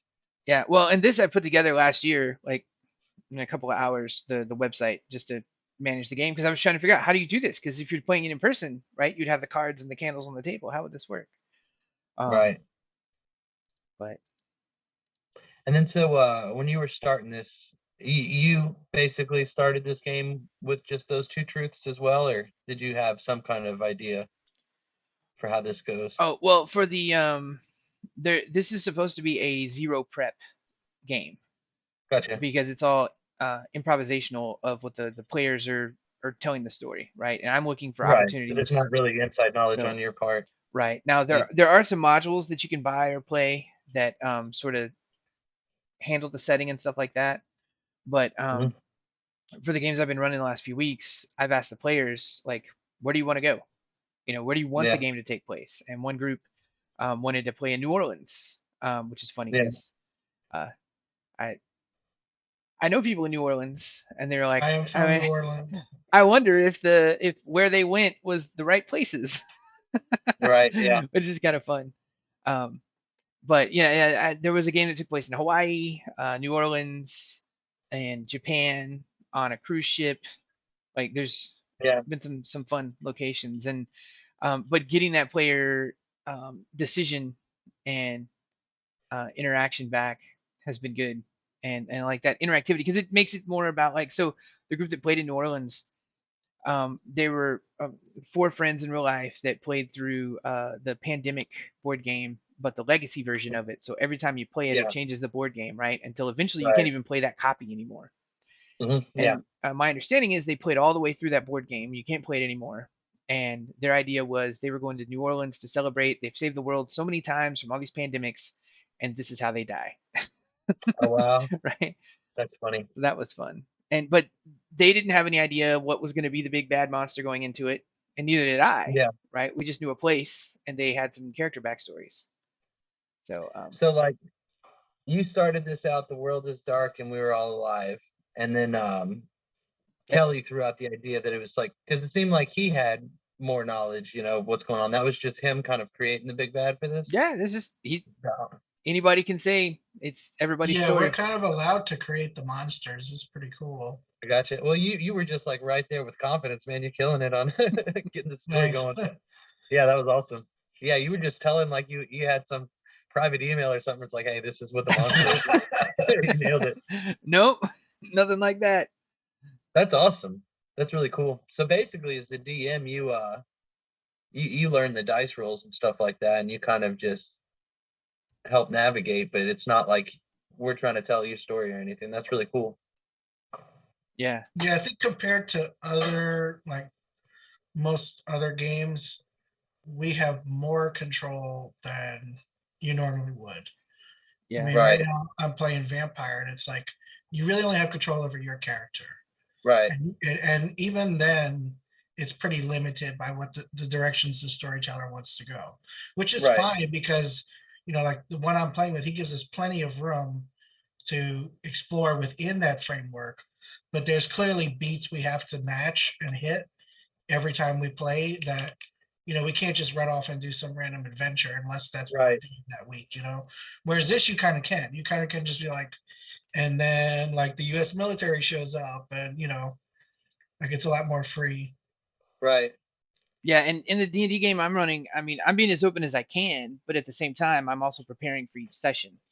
So You're kind of guiding. It's got to go somewhere. yeah, and I'm using maps and some online tools and all that, and tokens and things.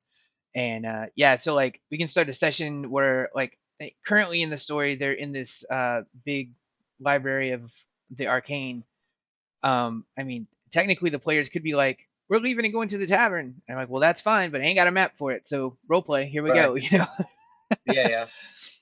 So yeah, there's varying levels. But there's other storytelling games though. Like there's a game called Fiasco, which there's not a like game master. It's everybody Yeah. is playing, and that's another one that's a lot of fun. You've got to have the right group of people though. Right. The first time I ever played it was when it was released at Gen Con in 2011ish, I think. And you know, Gen Con was it's basically all gamers, so that was like fantastic groups of people. Um, but you can't always find the right people like in your neighborhood. You know, like Right.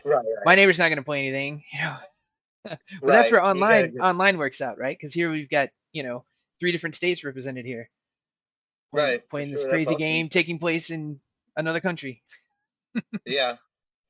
So on this one, like it starts with the world is dark.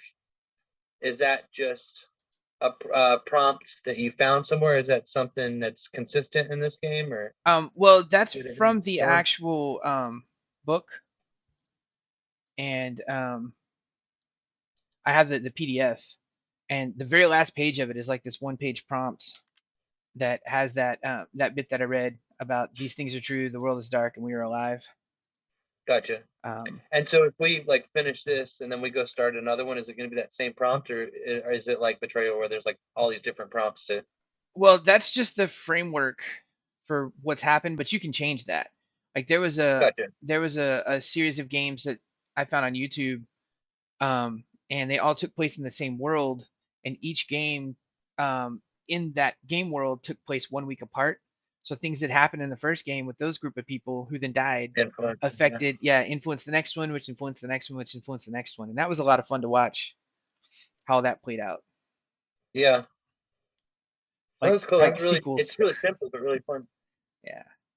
If you look in chat, I posted a playlist to Yeah, like YouTube professional playthroughs of them. Yeah, they had I mean, all I'm the definitely gonna go same watch that. kind of That sounds fun. setup and monsters. I'm pretty sure, but yeah, I mean, people still could make up other things that were happening. Right. They Yeah, did it could try to be. connect them all, though. That's cool. Because yeah, this game it could be absolutely anything. Like you just, Mhm. someone throws out an idea and it just changes the course of everything. hmm Absolutely. That's awesome. It's just super creative. Well, speaking of changing the course, Denise just took out the circle, and there's a giant tornado of eyes of unknown origin and with speaking unknown languages telepathically into your mind. Um, what's going on? What's everybody doing? What's happening next? Well, as soon as she breaks the circle, it's going to escape. I am going to run towards the door and try to unlock it, which I feel like I should probably be rolling for because it's probably going to want to try to grab at me. Absolutely. Now, I do have my protection ward on, though. I don't know how much that's really going to protect me, though. We could also roll for that. Ooh. Did you roll? I'll roll now. Okay. Ooh. Well, that's like bad roll. That is bad. So What have you done? here's your option. your option. Like there's only one. You have 2 options. That's either gonna end the scene now, and we lose a candle and take some more truths, or you can burn your next trait to re-roll those 3 ones. But for the scene to not end, one of those ones has to be a 6 when you re-roll. Oh, it has, so I have to make vein work here. I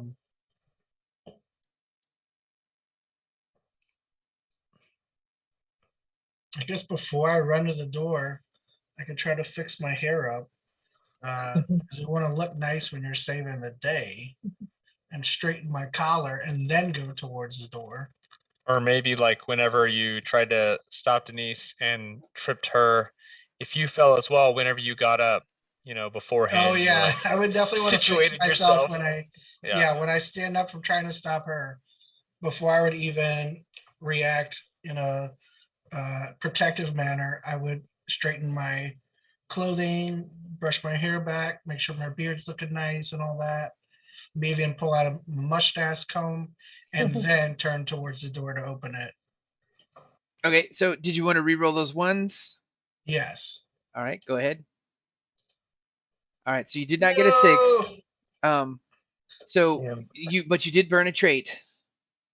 And so go ahead and further describe how you fail at getting the door open and what the consequences are using that trait in your description, and then we'll speak truths again. Okay, so getting out is harder than getting in here, because to get in you just need to etch a couple runes in some sand.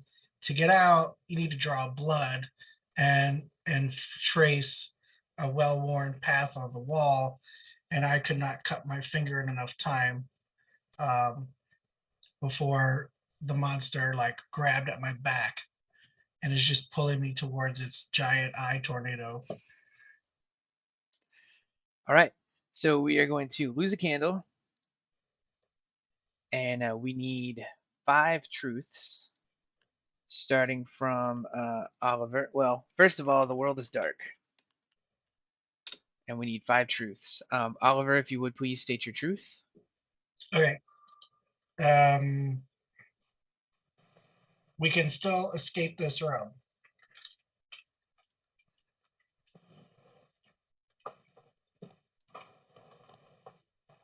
Okay. Before we ended the scene, did you say that the monster like grabbed you or grabbed at you? Yeah, it grabbed me, but it just grabbed me, and it's gonna start pulling me toward itself. Okay. I'll say we still brought in, well, I still brought in a weapon. I don't know about y'all. You brought a weapon? I'm gonna say we did, because, you know, I mean, honestly, we don't trust this guy. Right.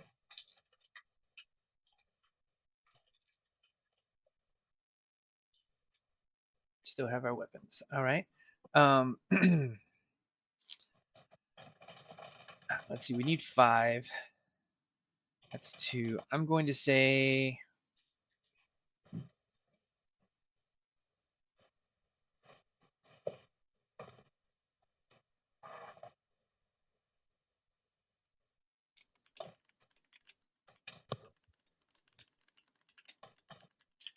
the mischief of rats is scratching at the other side of the door.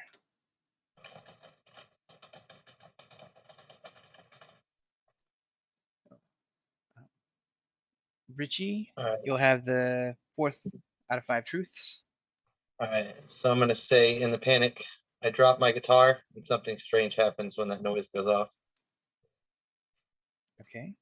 And Oliver with our 5th truth. Um,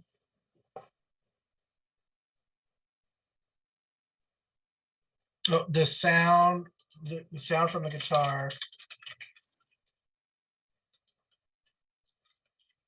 scares the shit out of the monster and it recoils. That's definitely something strange. All right. And for now, we can all say, and we are alive. And And we we are are And we alive are alive for now. for now. for now. For the next 2 minutes. All right. So it's chaos. There's this tornado of eyes. Oliver's being pulled towards it. Richie's guitar falls. It kind of, I'm assuming it's acoustic guitar. It kind of thunks and echoes. Is it? I assume because you're busking and all that kind of stuff, right? Are you? Yeah, Okay. it's an acoustic for sure. You're not relying on the American plug to work in the Yeah, right. the European sockets. And it reverberates this sound, out of tune sound, and you all feel the mental anguish of this creature screaming as it's using its telepathy, and the it's just it's this anguish, and you know it's not you, right? But you do feel it emanating from the creature. So what's happening now? Is it clearly a reaction to the guitar sound? Yes. Yeah, I think the first thing I'm gonna do is pick up my guitar and hit a hard chord just to continue to test out that theory. Play, man, play. So I roll for that, I assume. That would be correct. Okay, you've got 6. I've got 2 6s. You have an So option because of that one. If I need to you roll again to maintain narrative control. so here's what would have to happen for you to maintain narrative control. I've got more 6s than you, Mhm. and you're gonna lose that 1 die. If you want to re-roll that die to keep up to 5, you can. And it'll have to you'll take narrative control back because you're burning a card for it, Right. and you'll have to use whatever it is with that trait for that to happen, or you can let it go and I'm in control. I gotcha. I've been trying to find a way to use chain smoker, but I would say that I'm just gonna at this point light up a cigarette and tell the guys get out of here. Okay. I'm gonna Okay, so hold this creature. before you do all that, roll the 1. Okay. So we'll see if you keep Well, you the. might be like Keith Richards, where you have to smoke to play guitar, It's the and power. you've always got one. I didn't. It's though. like tuning keys. between the strings, yeah. Yeah, yeah, he's always got one up there, right? Well, I guess yeah. Since my guitar is out of tune, I just lost control. No, no. So 'Cause I you're rolled a 2. no. The 2 lets you keep the 1, so you still have 5 dice in the pool. Okay, I got you. Yeah. So you As long as I don't roll a 1 again, I got you. right. And I think Okay. that's kind of how House rolled it. I think you traditionally by the book, I think you're supposed to roll a 6 to keep it, but I've been letting people keep it as long as it's not another 1. Gotcha.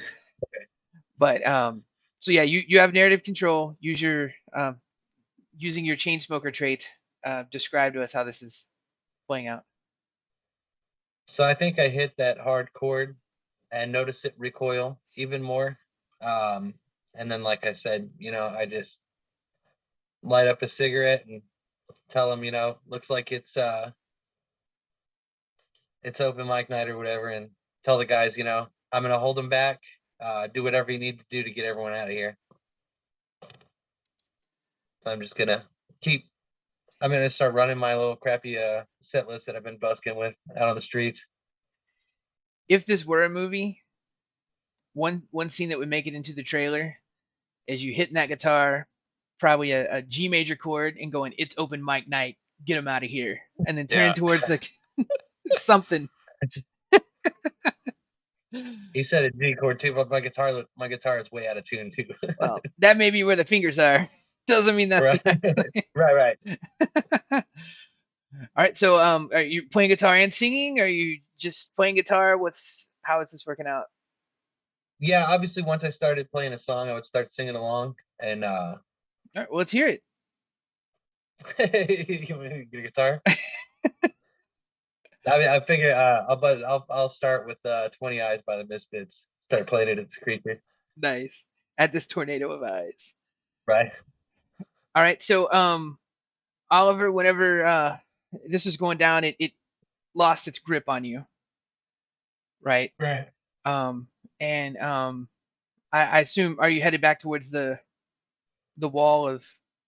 Yeah, I'm still at the door. So once it lets go of me, I can see that he's able to keep it back temporarily. I'll notch my finger into like the little blade that's right there, and then trace out the sigil that opens the door. Okay. So That will open the door. well, hold on. Before the door opens, Jack, what's going on with you? Yeah, so seeing the vulnerability in the monster and given that I can't really do much else, I had some of the rail spikes that we took from the subway, and I'm just hurling them at this thing to see if we can, do some real damage to it. So do I need to roll to see if that has any effect? Well, I need a roll to figure out, yeah, what's going to happen with the rail spikes and the I All tornado. right. Yeah. So Okay, so I rolled more sixes than you, but you can burn a trait to reroll that one if you want to retain narrative control, or you could let that one Mhm. go. yeah. I'll burn a trait. So I've got kleptomaniac. I had actually taken something out of the chest during the Oh. chaos. It's this like little glass orb thing. Well, I guess I'll roll. Yeah, go ahead and First roll, to and we'll see if- see if you keep the die. Okay, so you're good with the dice. Okay, cool. Yeah, so one of these little baubles that I'd stolen, I'd reluctantly throw it because it's probably going to do something cool. So I throw that at the monster as well. And I do succeed, right? Like that, my But action is going to be something. You have narrative control. Whether Okay, that's yeah, positive cool. or negative is up to you. Well, yeah. Yeah, no, it's a pretty cool orb. It like explodes basically whenever I throw it at the thing. I don't know how it takes it, but it's like a cool fireball effect. All right, cool. So let me just back this up a little bit. So hits the guitar, says the hero line. The thing is shrieking. You're throwing railroad spikes and this ball. So there's this tornado of eyes and railroad spikes spinning around. This fireball bursts in the middle of it, and Oliver just finishes the sigil and blood on the wall. So Oliver, if you will roll, because as the truth states, the mischief of rats is on the other side of the door. So we need to see what happens once the door opens. Mm. Doesn't look good. Oh boy. Do you want to re-roll those ones and see if you can get lucky and get a 6? Well, I can't. I've burned my 2 trades. So you have your hope, Yeah, vote. or I don't. So you've used the virtue and the vice. Yeah. Yeah. So you have a hope that you can try and work into the story. Well, what's Denise doing? Because I can try that right now as long as she's out of the situation. Out of the situation. Yeah. Yeah, she was ripped apart by the Okay. If tornado she's of dead, eyes. great. Perfect. Perfect. Even better. I don't know why I This was is opening the terrific door news. if she's dead. All right, so re-roll those ones first. All right, nice. So you do retain narrative control with your 6 and with the re-roll of the dice. So that was fancy roll there. So tell us what's happening next. What's going on here? All right. Has she knocked down 2 candles? She knocked down 2 candles. All right. I'm scrambling for those 2 candles. Light them with the candles that are on side. So to recreate the circle.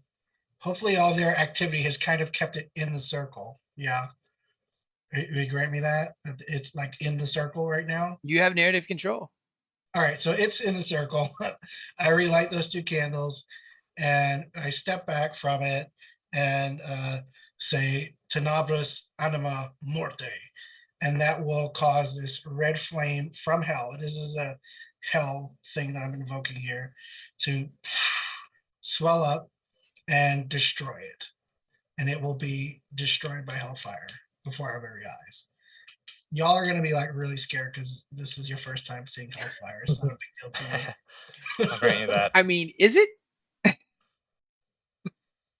My first time for sure. All So right. it's dead to us, but what I've actually done is send it to hell. And I've claimed it as mine and sent it to hell. When are you gonna go get it?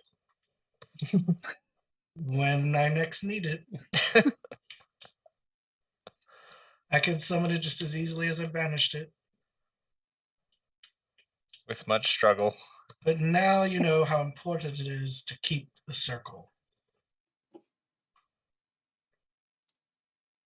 So you said something about being able to harness these and possibly end this.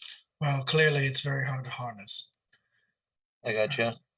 I just hope that someone or something in hell can control it. Because I can't. we could always try to catch another. Do you think that's the only way we stop this, if we get another in the circle and find a way to control it? Well, or if we find where they're coming from, we can locate their source and take that out. Perhaps they'll stop coming, or at least be less powerful. Do you have any clues towards their source? Well, when this happens elsewhere, supposedly there were monoliths, but I haven't seen any. Okay. And I've been doing my best with limited resources, obviously, to find if anyone knows of them. And so far, I have no information on that. Well, with this thing destroyed, what do you think our best course of action is to capture another one of these? Catch another infected. That way we have a bit of time. All right. Well, I mean, this room is clear for right now, huh? I guess our next course of action is to Get out. get out of this room, start. Well, we should make the whole perimeters.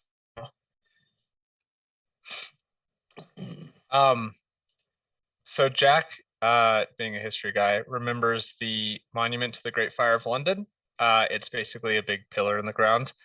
And I mentioned that, like, there's one near downtown London. Could that be anything?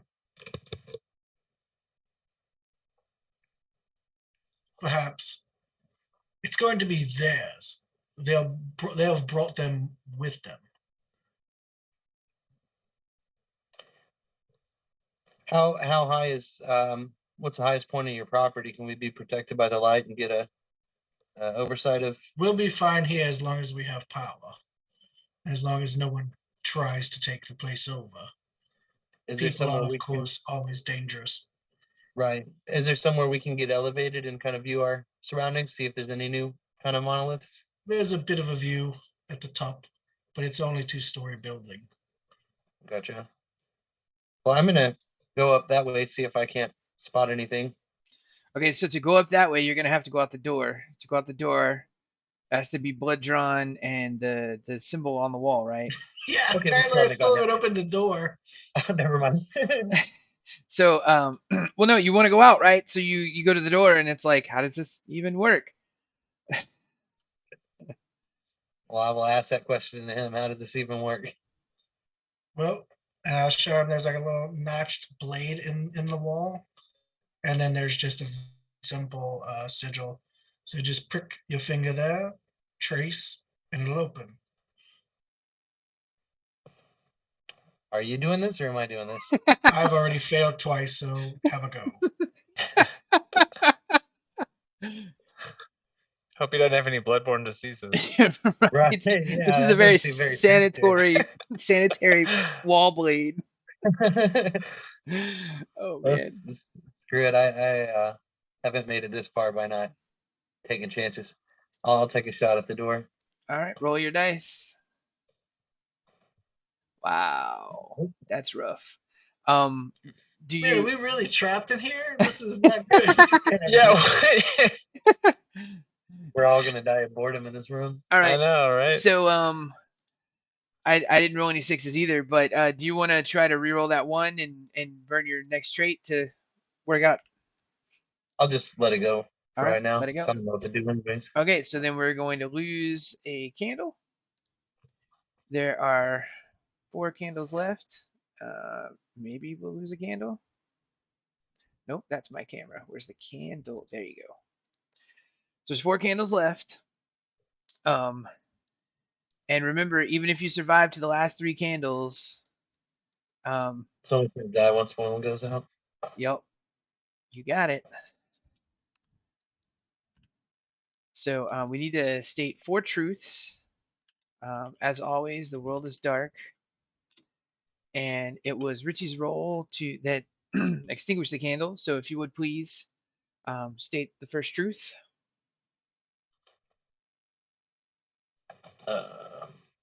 Remember, the truths can move the story along to other places. Yeah, and yeah, stuff they too. can. You can be like the door opens. Right. His eyes literally gonna be like someone opens the door.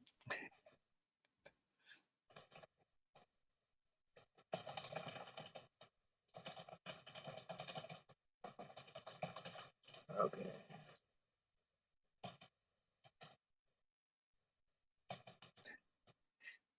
It was Alec that opened the door.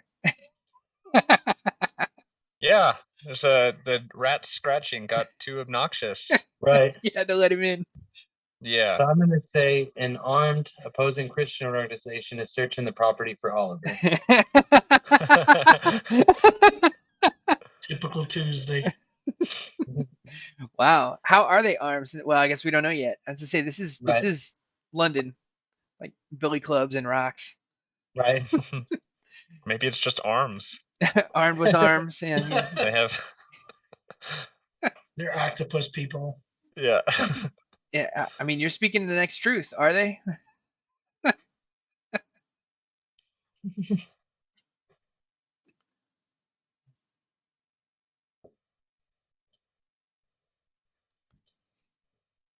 So an Alec now, right? No, you're up, Oliver. Oh, I'm up? Mm-hmm. Okay. Well, I want to get us out. So I'm gonna say Gabriella, that's the chain smoking Italian woman who runs the place, opens the door. Oh, from the outside.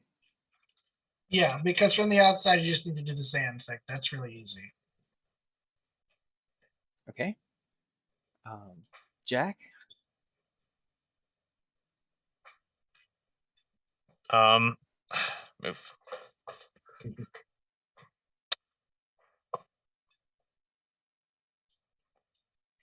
I will say she does not look pleased.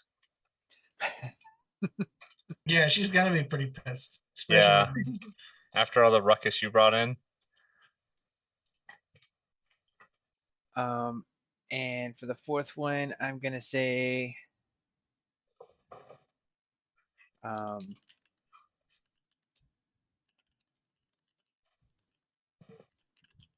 she fought off the rats that were at the door, but there's still more coming.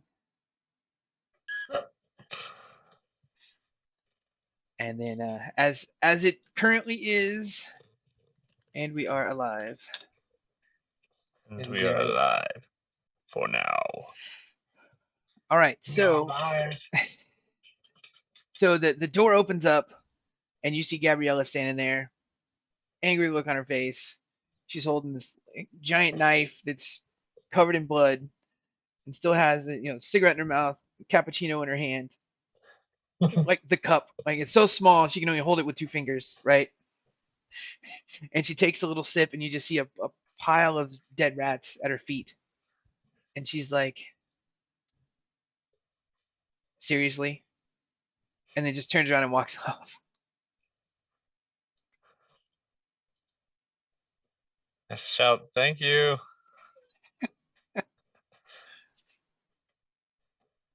So the candles are still burning. There's the corpse of the nervous guy. There's nothing left of the librarian. I'm going to go do what I was initially looking to do once I got out of this room is get up to the second floor and peer out, see if there's anything I can notice. I'm going to try and talk. I'm going to ask Jack if he wants to come along with me because I'm not super familiar with this train, so I might not notice things out of place as much as someone with experience at the location. So, Jack, do you want to come along and give it an extra set of eyes in case you notice anything I don't? Yeah, let's have a look around. Okay. So go upstairs and I guess with your experience, is this pretty, is there a lot of elevation change or is it a pretty flat location that we're in? I mean, it's pretty damn flat. It's like almost suburbia. Gotcha. I mean, downtown there's pretty tall buildings, but yeah, we can see pretty far. Well, Okay. I guess 2-story building we can see slightly far to the Slightly next far. 2-story building. Right. And then I Yeah. guess we'll roll to see if we see anything beyond that. Well, I mean, Yeah. sure. If you want to look for reasons to roll, go ahead. No, I don't necessarily. So we don't have to. All right. So then, what We do you don't have see? to. You're looking across, right? You're looking across. I got you. Okay, so I got you. I will say, like me personally, especially not having a lot of familiarity with the location, I don't really see anything out of the norm. Yeah. Oh shit. Except for the armed Christian group Yeah, outside. We probably spot in them. the alleyway. I see like exactly where they would be too. Okay. Do you mention that you spot them? Yeah. I point over there. I'm like, that's not good. Okay, we should probably go tell Oliver about this. Yeah. So in the darkness, you kind of see the orange glow of like some torches, Mm-hmm.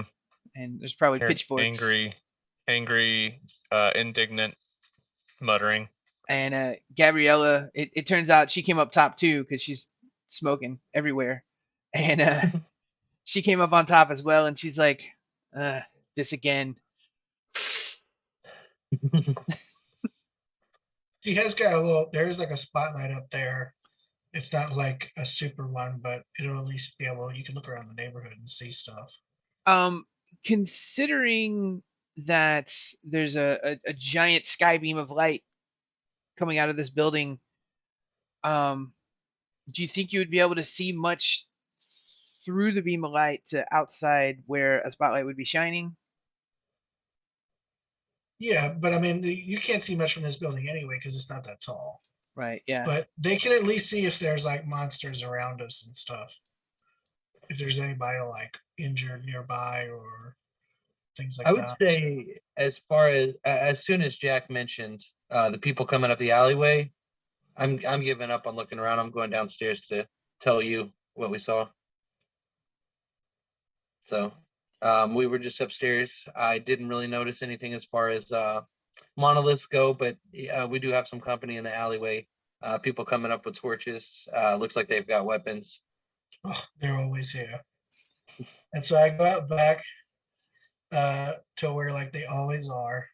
And I'm like, John, what I know you're here.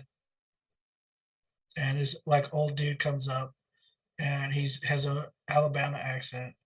He's like, I blame you, I blame all this on our. It's like, I've had nothing to do with this. If anything, I'm trying to stop it. So look, you can come inside, I'll help you out, I'll keep you alive.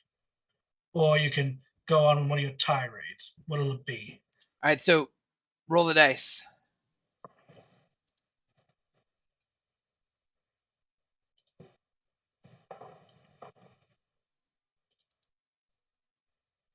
Okay. Do you want to use your hope and reroll that one, or continue on with only Well, three I dice? used the hope before. Okay. Like I Well, did.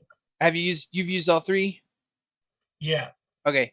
So you need to say yes to the hope dice, so that you'll have that extra fourth die to roll. Oh, I didn't put that on there. Okay. Right.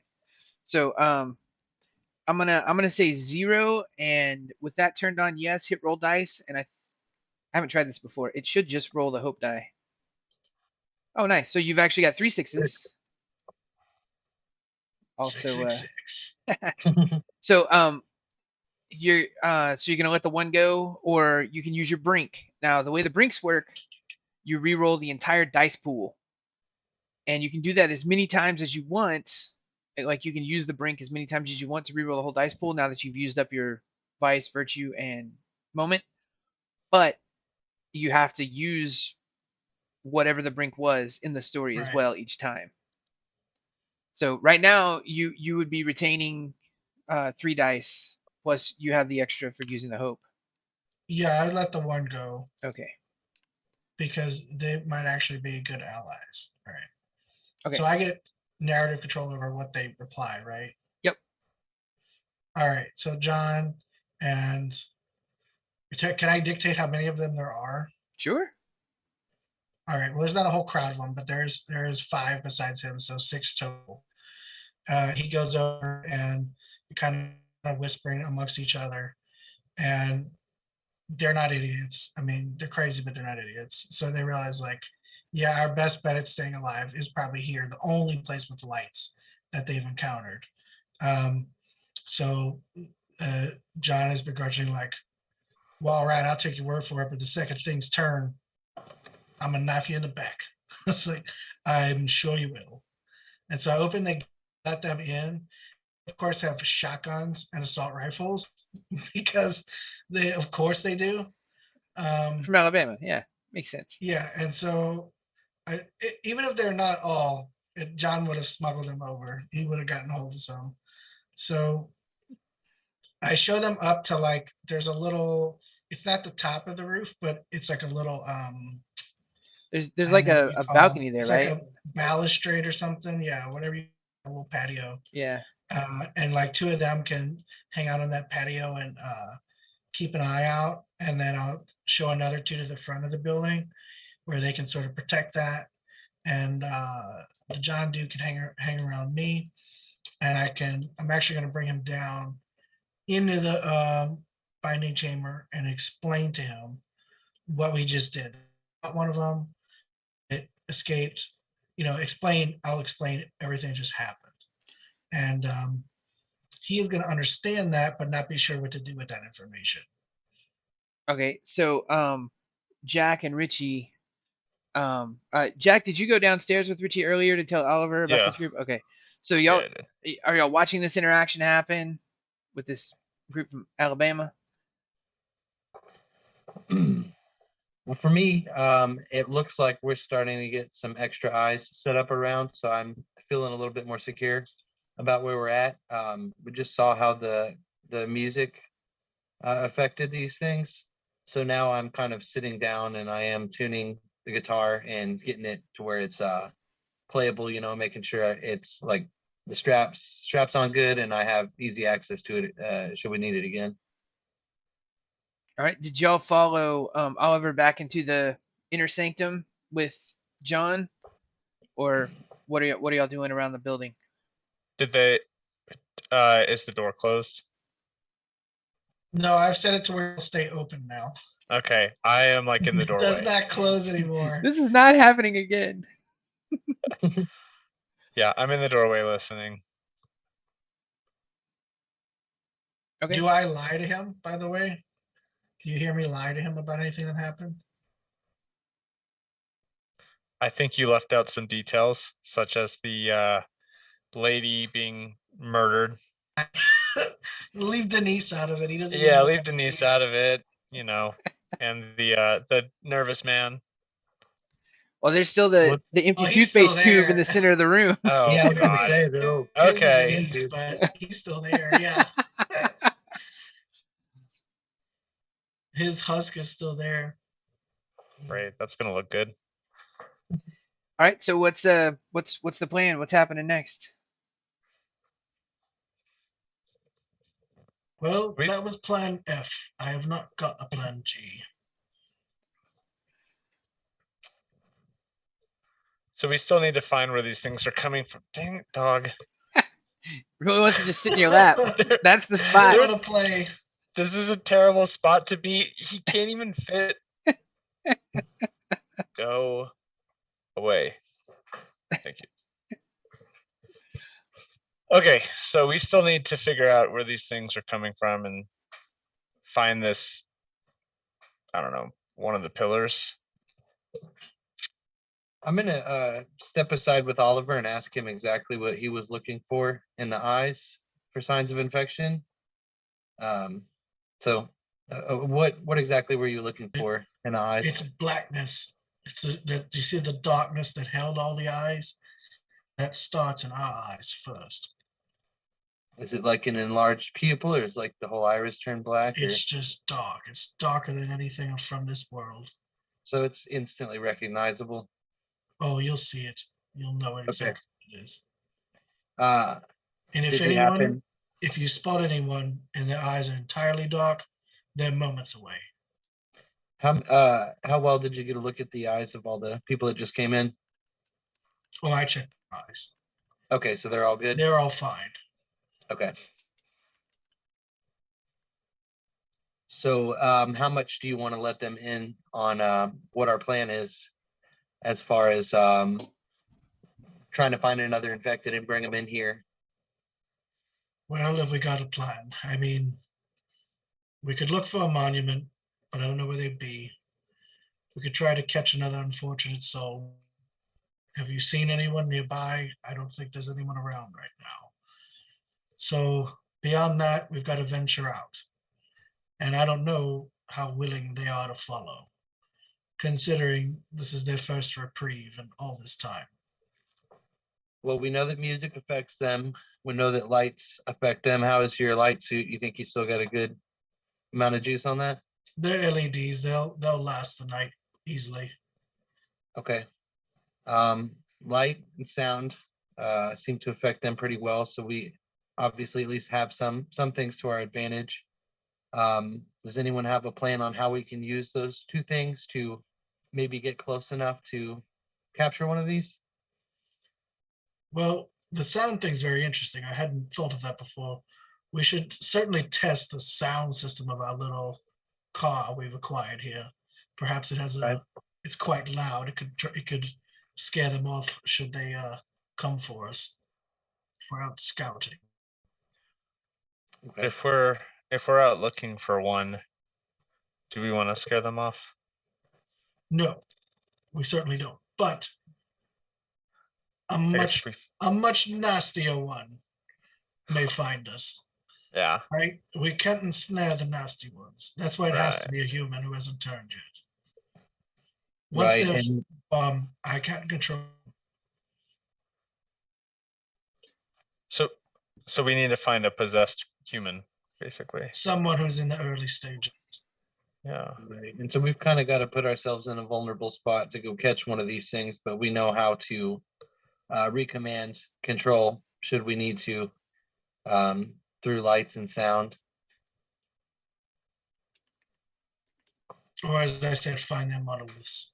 If I could get to a monolith, I could control it and control all of the ones that relay to it. Well, it sounds like maybe a good game plan. How much do you trust leaving this house with our current guests? Mm. At this moment, I want to leave this house at all. This is my first moment of reprieve as many days. I got you. Well, we can play music, potentially play music from the car. That's definitely something to check out.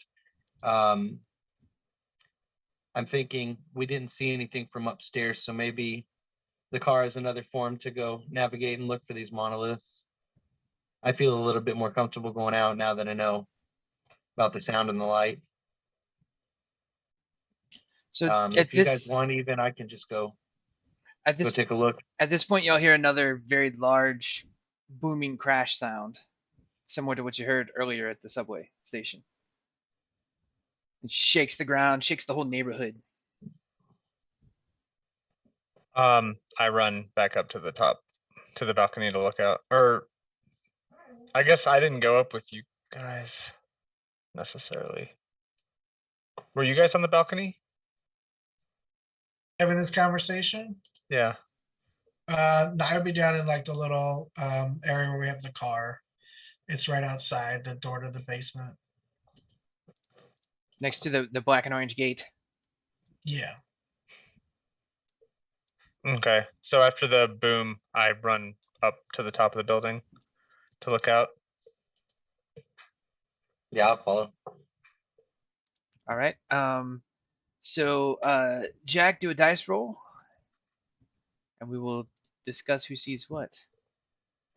Doesn't look good. So you don't have narrative control, and this is going to end the scene. But so as you get up to the top, you look out, and you are shocked and astonished to see something very bad. So we need to lose a candle and speak some truths and realize that at this point we're down to the final 3 candles. So this will be the final scene for someone. Not sure who, but it will be the final scene for someone. As always, the first truth is the world is dark. Now, Jack, would you please state your truth?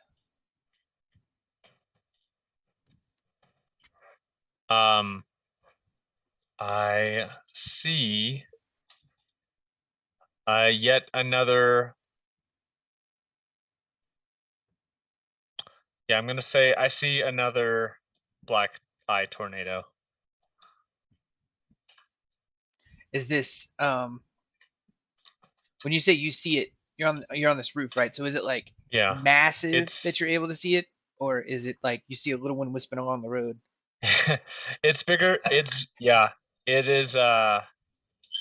It's bigger than the one we had in the room, but not absolutely massive. You know, I mean, it's maybe a few feet taller than the other one. Okay, so it's like a grande, but not a venti. Gotcha. Yeah, exactly. All those words mean the same thing. Anyway, Yeah.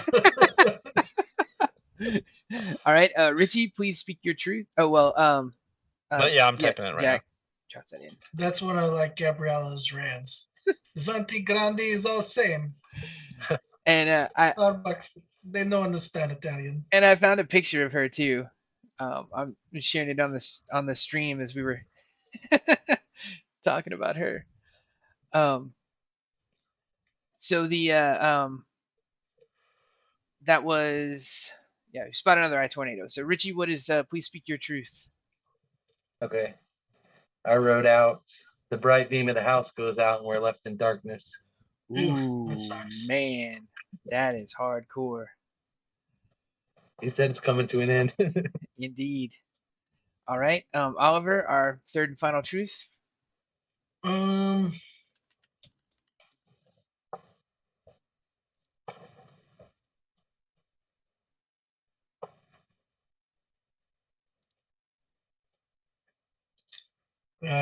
We find out, we discover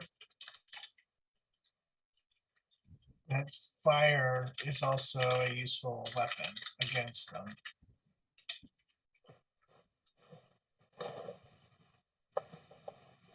All right, and as we have said every time, and we are alive.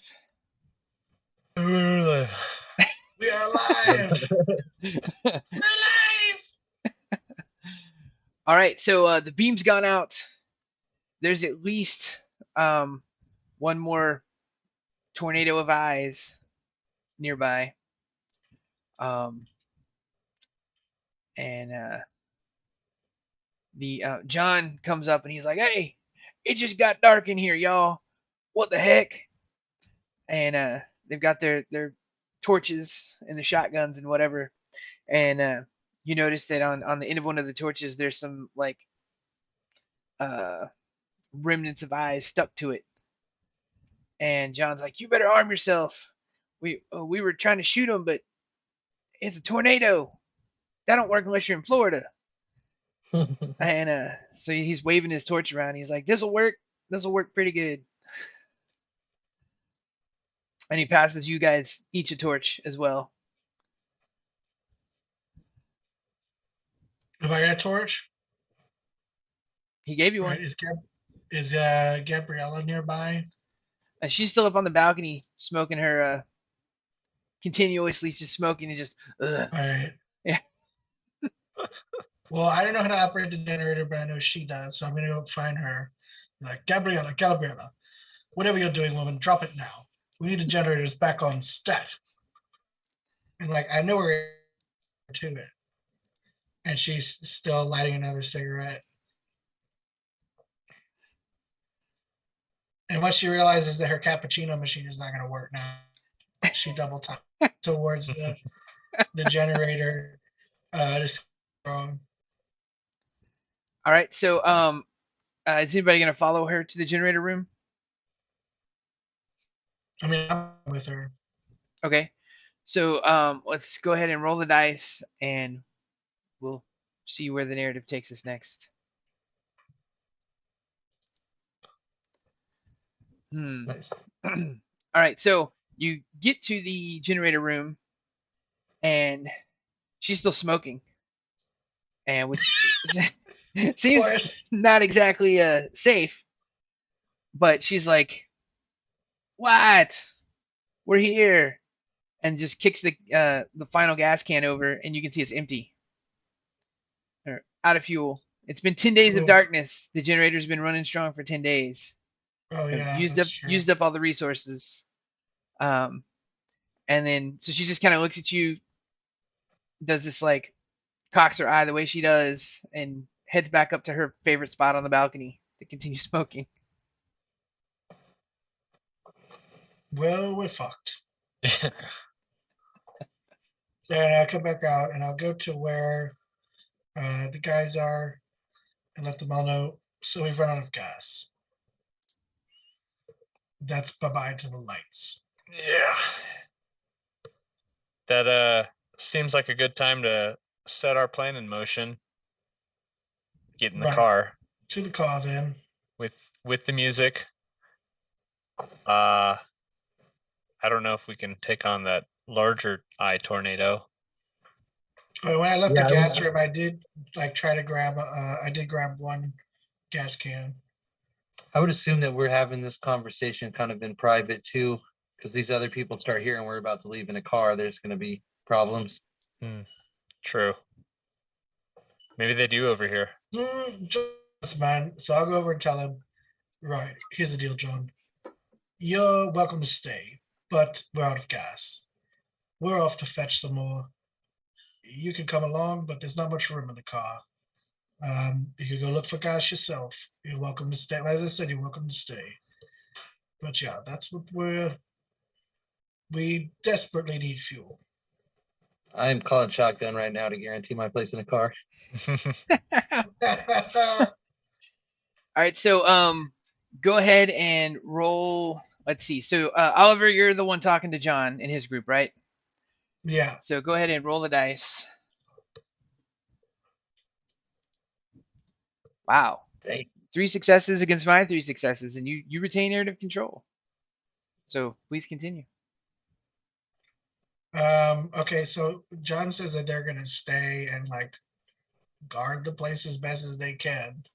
Because they don't know where the nearest petrol station would be, other than there is one like on the other side of a park. But they don't there for whatever reason. And I'm like, why not? We've been there. You don't want to go there. Not go there. Go literally anywhere else. Which indicates to me that I might want to go there. They might be able to capture some infected people and bring them back here. But so I go and tell to like, right, then don't go to the station, but maybe so it's not far. It's only about 3 blocks. Other than that, we can head out to the main road. All right, so you're who were you giving these directions to? Jack and Richie. Okay. Are you driving again? Yeah, I guess I'll drive since I would probably know this area best. Yeah, I'm not used to driving on that side of the road. Yeah. Makes sense. All right, so you're gonna take off down the road. You've got the Drive past and not to go to first and see what's going on there. you were breaking up there a little bit. What did you say? I said I'm gonna go to the gas station. They said not to go to first. So at least drive past it. We're not gonna get out, but I mean, we still have enough fuel in the car. Like the lights still work in the car, so Right. we have the high beams on and we have music cranking. Yeah. Which is it like what is playing? Because the radios are out at this point, right? So is there like a cassette player in the car or an old 8-track or something? Yeah. Yeah, there's like a cassette. It's playing like we're blaring Fortunate Son. Nice. That's what Definitely I where picture. someone should have. And Richie's like, yeah. All right. So as you're approaching this gas station, is anybody gonna get out? We're looking to see what's there. Okay. Yeah, so we're gonna cruise by, right? Yeah, we're kind of cruising by it to see what was so dangerous about the place that they told us not to come here. All right. Well, Richie, you're riding shotgun, so why don't you roll? Right. Okay. Cool. So that's going to in the scene. And so there's only 3 candles, so something's got to happen, right? So as you guys approach the gas station, you notice that it doesn't seem like there's anything around. Everything seems normal enough. normal as it can be. And so Richie, you're like, keep the car running. I'll be right back. You grab the gas can and go running over to the pump and start to like try and figure out, oh, this isn't quite the same as like an American gas pump. I don't know what's going on here. So as you're trying to figure things out, it's taking a little bit longer. The there's this giant group of rats that seem to start pouring out of a like a sewer grate. Excuse me, I'm getting choked up here. Getting emotional. And you don't see them coming. And we do know a few truths here that the rats really enjoyed your music and have been following you, and that you hate rats. And as you're here at this gas pump, you're figuring out how it works. I mean, it's not that different, right? You start filling up the can, and you start to hear this like scratching and kind of chittering and whatever behind you. And as you turn, you see the mischief of rats. They're like just a few feet away from you, and at the same time, off to the other side where you also weren't looking because you were looking forward, you turned around to look behind you, and not like turn towards the car and to look behind you. On the other side, there's another tornado of eyes coming towards you as well. So, situation: gas pump, filling a tank, rats this way, eye tornado that way, the other guy's in the car over here. Please, as elaborately as possible, describe to us the demise of Richie and the last few things that goes through his mind as in this setup, in this situation. So I would say that there is a pretty good distance between the pumps and the car. They were showing up cautiously. I kind of hopped out and said, let me go get this, but they're keeping a safe distance. I see these rats coming up. I'm pumping the petrol, So obviously I don't like rats. I see them starting to come up. So I'm gonna squirt them with a little bit of gas, trying to encourage them to back up, I start seeing this gray cloud of eyes approaching me to the other side, these rats, obviously it pushes them back for a second, but they immediately start coming again, So I grab out my lighter and I scream at these guys, just go, and I liked the pump, and I'm just spraying now lit gasoline on these rats. I turn it towards the cloud and just am trying to use fire to get all these things away, but just in my panic, I spray across the pump and everything goes up and ignites, and there's a big explosion. So when this explosion happens, what's the last thing that goes through Richie's mind? His big hope was that he could just find peace. Like he was always out on the road trying to, come to peace. When he was young, he was abused a lot. His brother died of an overdose, and he's just always been trying to find a place where he could find peace. He's never had it. And then in those final moments, he knows that he's going to go, but he knows that he's a sacrifice that allows the others to go on. So he finally comes to terms that this is the end of the road for him, and he finds his peace like in his final moments. And there's a massive explosion. Right. So if you would please mute your microphone and Smoking. turn off your camera, but don't go anywhere because we'll have Right. something to type in the end. So we extinguish a candle with the end of Richie's life. The candle goes out. So we're gonna say a couple of truths here and finish up the last two candles, the last two scenes, and see how things go. As always, the world is dark. So Jack, would you please state your truth? Yeah. So I mean, in a blind panic, we speed off, fire in a gas station, not a good place to be. So we're out of there. All right. Did you want to be any more specific than you drove away, or just you drove away? I was gonna write we speed off into the dark. All right. Leave it at that. Sounds good. Oliver, please state your truth. We spot one of the monoliths.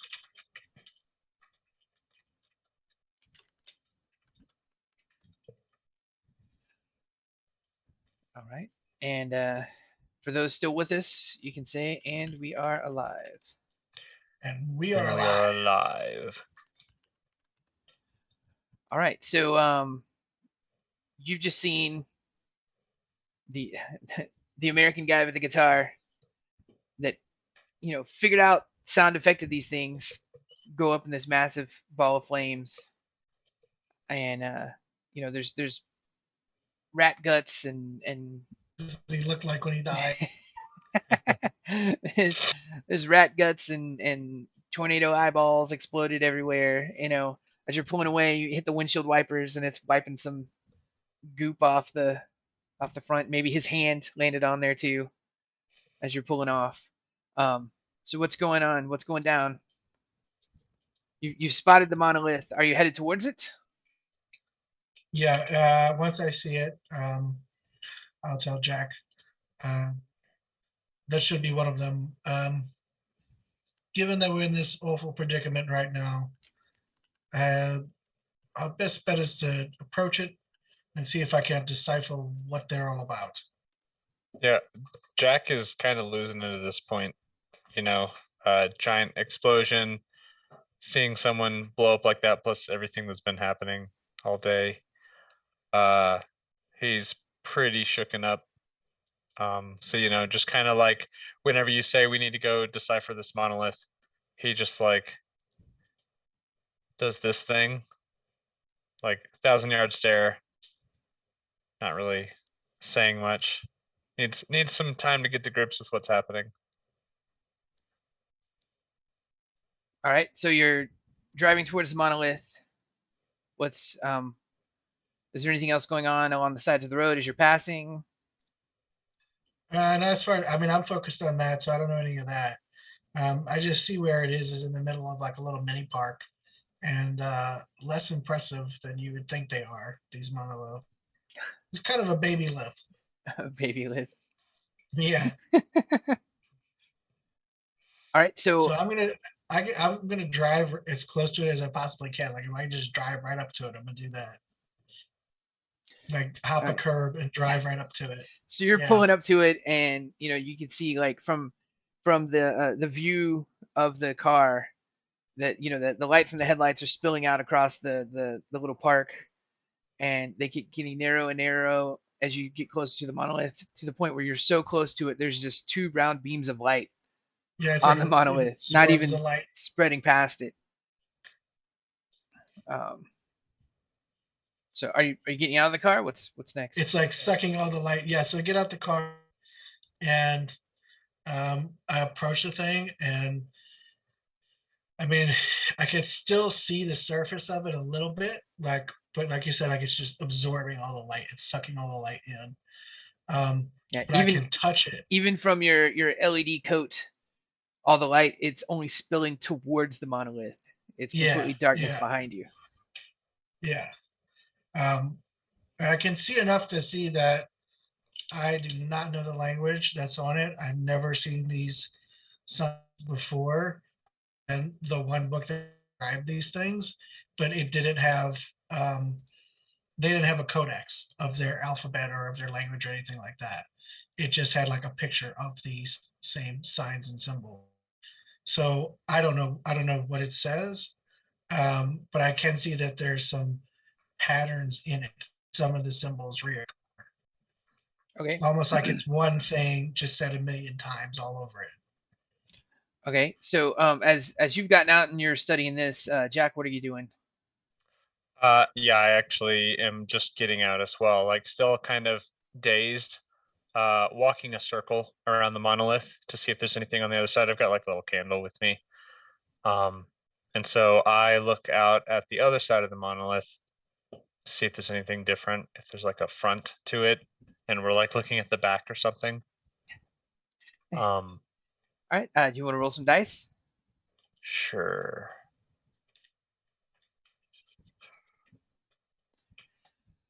All right. Oh, hell. So, indeed.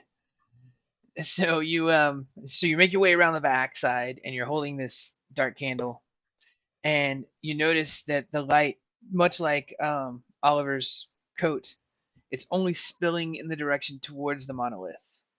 Like, this doesn't make sense. You're educated, you know, like how things work, right? Like physics and stuff. It's like it doesn't make sense that energy would, as light and et cetera, et cetera. So as you start to make your way around, the candle goes out, and you're in complete and total darkness. You kind of know that the monolith was like off to your left because you were circling around, but you can't even see the beam of the headlights from the car because it's on the other side. Mhm. And this monolith, it's like, let's say it's a 5 foot across, 5 foot deep, and 12 foot tall. And let us know here in the darkness, essentially alone in this park with this monolith. Oliver's on the other side, right? But what happens? Describe the final moments of Jack's life. Yeah. So as Jack goes behind the monolith and the candle goes out, he immediately like tries to complete the circuit basically to just get back out on the other side and relight the candle. And so he like does a little jog, and he keeps jogging, and he jogs for what is definitely more than 5 feet, probably more than 50 feet. And then there's this humming noise that is just getting louder and louder. And it's the weirdest thing, doesn't make any sense, but he's like full on sprint now, panicking. And then whenever the hum becomes just a deafening noise, there's these tentacles that basically grab him and then strangle him, I guess. All in the darkness with this deafening hum. All right. And what are the last few thoughts that pass through Jack's mind? Yeah. So he was hoping to reunite with his family. You know, he was trying to get back home, and it's just lamenting that could never happen. You know, never knowing what is going to happen because his dad was sick. And yeah, that's it. Just sad. All right. Well, and with that, candle is extinguished. And Kelly, since I see you've got your own candle, that will be our last Yeah, candle. dude. If you're gonna, are you? Yeah, that'll be the last candle. Yep. Yeah. So, Alec, if you would please mute and turn off your camera, but don't run off too far. So Right, we so- have the truth that is always present is the world is dark. Right. If you would please, Oliver, state your final truth. No one will escape. We will all die. Oh, is that what it translates to? Well, that's not what it translates to. That's the final truth. Oh, okay. No one will escape. We will all die, or just we will all die. All right. So we will all die. And then, but for now, you can say, I am alive. Whoops, I misspelled it. For one more moment, I am alive. I am a lie, is what I typed first. Okay, so you don't know what's happened yet with Jack, right? You're so focused there at the front of the car at the monolith. And to be honest, I only had them in case I need to blood sacrifice them way.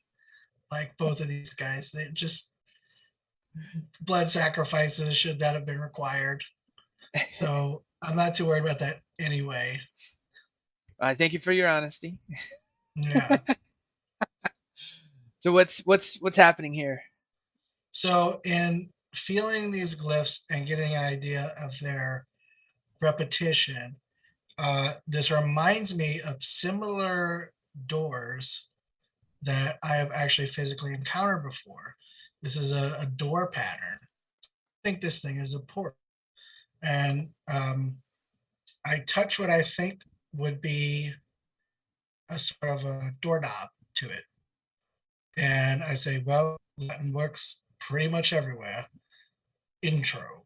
And when I say that, it pushes in, but then it pulls Oliver completely into crazy. His last internal monologue is just their weird ooze creature screeching. Like it devours even his mental processes. So I will candle myself out. All right. Well, so that was the our final candle. That's the end of the story here of 10 Candles with Jack and Oliver and Richie. So if you guys would, you can turn your cameras back on and have a couple of questions. So I guess Matt, since Richie went down first, we'll go to you first. Can you describe sort of Richie's journey from the beginning as this foreigner vagabond traveling, busking in the streets? Um, how did he change as a character from the beginning to the end of the story? Um, well, like I said, as a child, he was had an abusive household. His older brother turned to drugs and ended up dying of an overdose. That was kind of his last real attachment with his home life.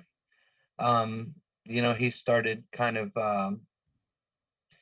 busking on the streets and just going town to town, trying to find uh, purpose and peace within himself and community and stuff like that. He was really excited to get over to Europe because he had never been anywhere outside of the United States. Um, he made his way over there. He was wanting to do something good with his music, you know. I mean, in the end, he finally was able to use his music for good. He was able to find some sense of community, and he was able to kind of take control of his life and do something to save others. So he found his purpose and his peace. You know, he finally found um, a place where he felt like he belonged, where he was strong and he was able to do something good for people. You know. How dare you Yeah. turn this into a happy ending for him? Right. Well, thank you very much, Matt, for your time and willingness to play this crazy storytelling game with us today. I appreciate it. Of course, yeah. Thanks for having me, man. It was a lot of fun. Absolutely. Is there any anything else you want to say? Social media connections or anything you want to shout out for anybody that's been watching? We've had 1, 2, 3, 4, 5, about 7 or 10 people in and out. Well, like I said, it was kind of funny. I just happened to be wearing my bar rat shirt. Bar So it's funny rats. that I Nice. was playing guitar, leading the rats who eventually destroyed me. But yeah, if you like punk music, bar rats is on Facebook and Instagram and stuff like that. But yeah, I don't really have too much else to push. Like I said, keep following this. Obviously, this is really fun. I look forward to seeing what else you do here. Well, thanks. It's all about the players, you know. Right. No, it's cool. It's just pure creative exercise. I love it. It's fun stuff. All right, so Alec, Jack was the next one to go. Can you give us a little, tell us your thoughts on how Jack's story progressed and how, you know, coming into this you had this idea for a character and where things went. How did this play out over the last couple hours? Yeah, this was really different. I came in, I don't really know what I was expecting. It was definitely different from what I was thinking.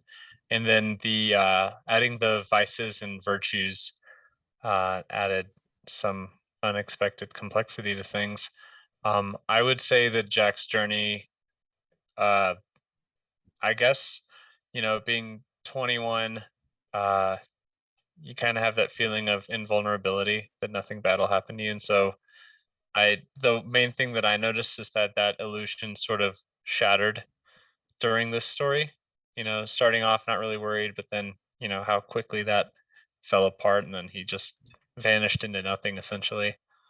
Not a very satisfying ending for him, but that's okay. Yeah, it was different. Cool. Well, thank you very much for playing with us today and for taking out some time on your Sunday. Do you have any social media whatevers or anything you want to? No, I'm not really on social media generally. I mean, I'm on Facebook, I guess, but I did look up Bar Rats to see if you guys were on Spotify as well. No luck there. I did No, find a nothing barn. yet.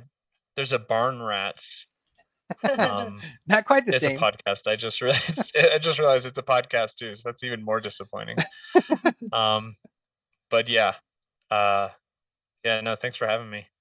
Thank you. It's fun. It's a good challenge too. A little outside the comfort zone.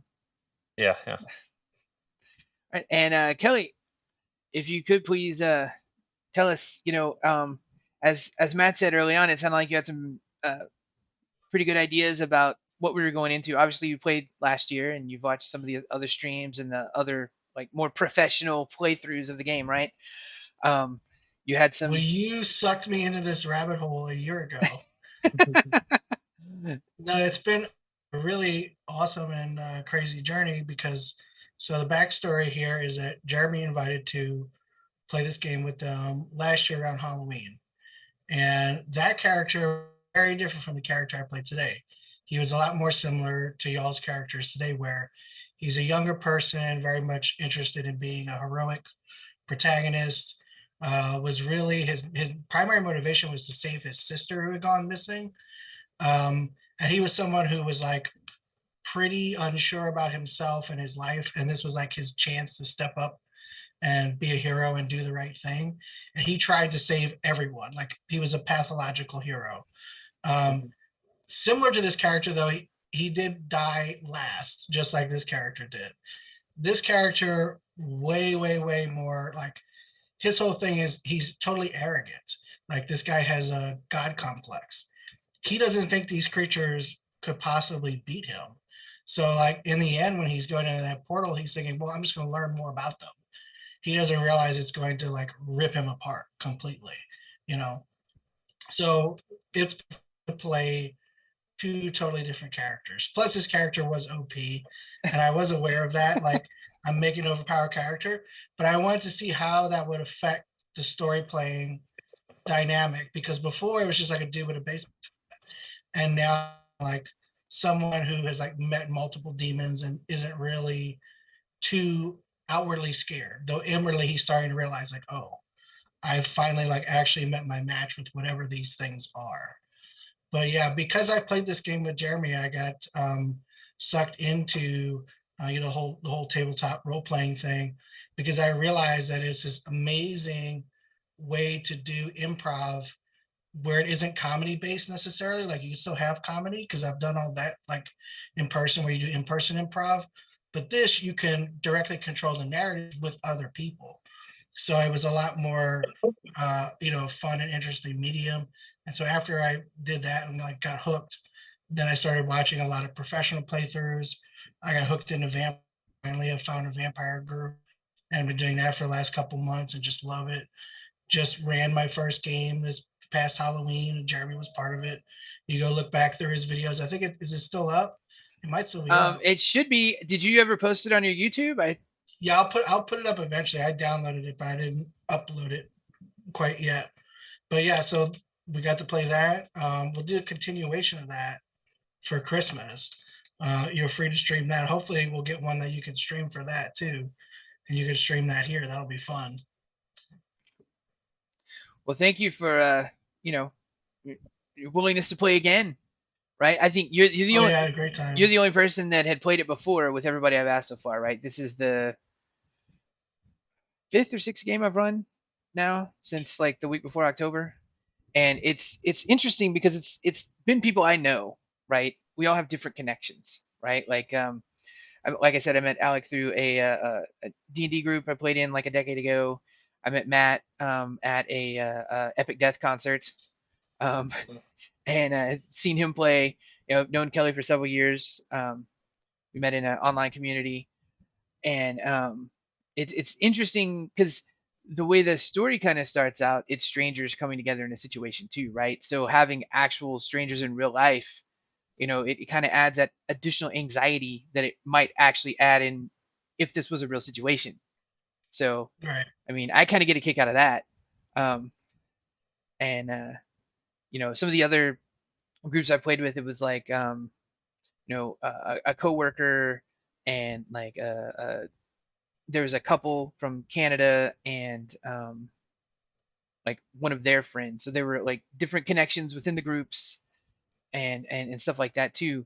And it's interesting to see how that dynamic plays out because when you're not really comfortable with each other, you're a little more like apprehensive. But then as you play the game, you kind of let loose a little bit more and just kind of see what happens, right? So and that's not for everybody, um, but I enjoy that aspect of it as well. Um, and really listening to the stories that everybody else comes up with because I mean, I'm just injecting a little chaos every once in a while and saying, "Hey, roll some dice." You know, it's like I'm kind of watching this improv show, right? Mhm. So everybody's like, "Oh, thanks for running this all this fun." I didn't do anything. You guys did. I just got to Yeah, well, watch. what's cool about this is like as much as I like making a character sheet and spending like 3 months on one, it's also fun to just come up with a name on the day and like a very short concept of who this person is, and then develop it like as you're playing it and watch everybody do that too. Like it seems to work out just as well a lot of times from watching back some of your playthroughs and from playing today. Like Oh yeah, it's really cool how quickly you can just develop a character on the fly. yeah, and like you mentioned, Alec, sorry, using the traits and you know, that kind of surprise. Like I haven't been streaming that part of it, so that other people that may have caught the stream but wants to play don't really know much about the setup part there.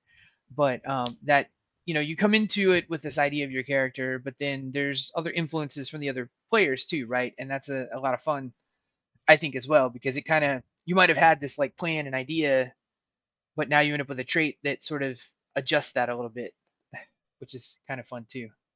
Yeah. And it's possible to try, you know, don't plan too much, really, right? just just just go with the flow. Yeah, I kind of it wasn't through a lack of guidance at all, but I kind of started like understanding the game about 3/4 of the way through. So I know the next time I play, I'm not going to sit there and like force dice rolls over simple actions like checking myself Yeah. on. You know, I'm like, oh crap, I just totally took out a candle for us to check myself on. You know, But you know, that's something I realized playing it is like, oh, like we don't actually have to be rolling the dice all that much. right, It's just like the vampire group I play with, we're not dice heavy, but there's a lot of times where we assume we need to roll the dice, right, even if the storyteller wouldn't require it. So a lot of times people are rolling the dice before asking if they even need to roll the dice. So it became a habit of like, well, I should roll here, right? You know? right. And if you ask that question, he's like, go ahead. Yeah, sure. If you want to.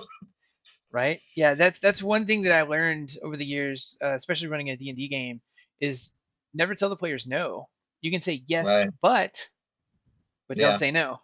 And I mean, if you want to roll the dice, you roll the dice. That's cool. Right. You know, because if we were playing, like I said, if we were playing for real, like not for real, but if we were playing in person around a table, you know, the air conditioner could blow a candle out. You could go to, you know, just extinguish one candle and actually extinguish two, you know, and that would Mm, like progress what's happening with the game with the number of dice in play and all that kind of stuff. So there is a little more there's a bit of the chaos of that that's not available when playing it digitally, I think. right. But Right. For sure.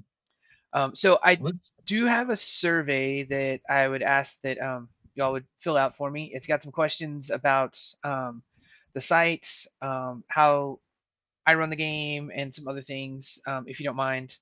And I'll send that out individually afterwards. But just kind of get some feedback, and always improving on what I'm doing.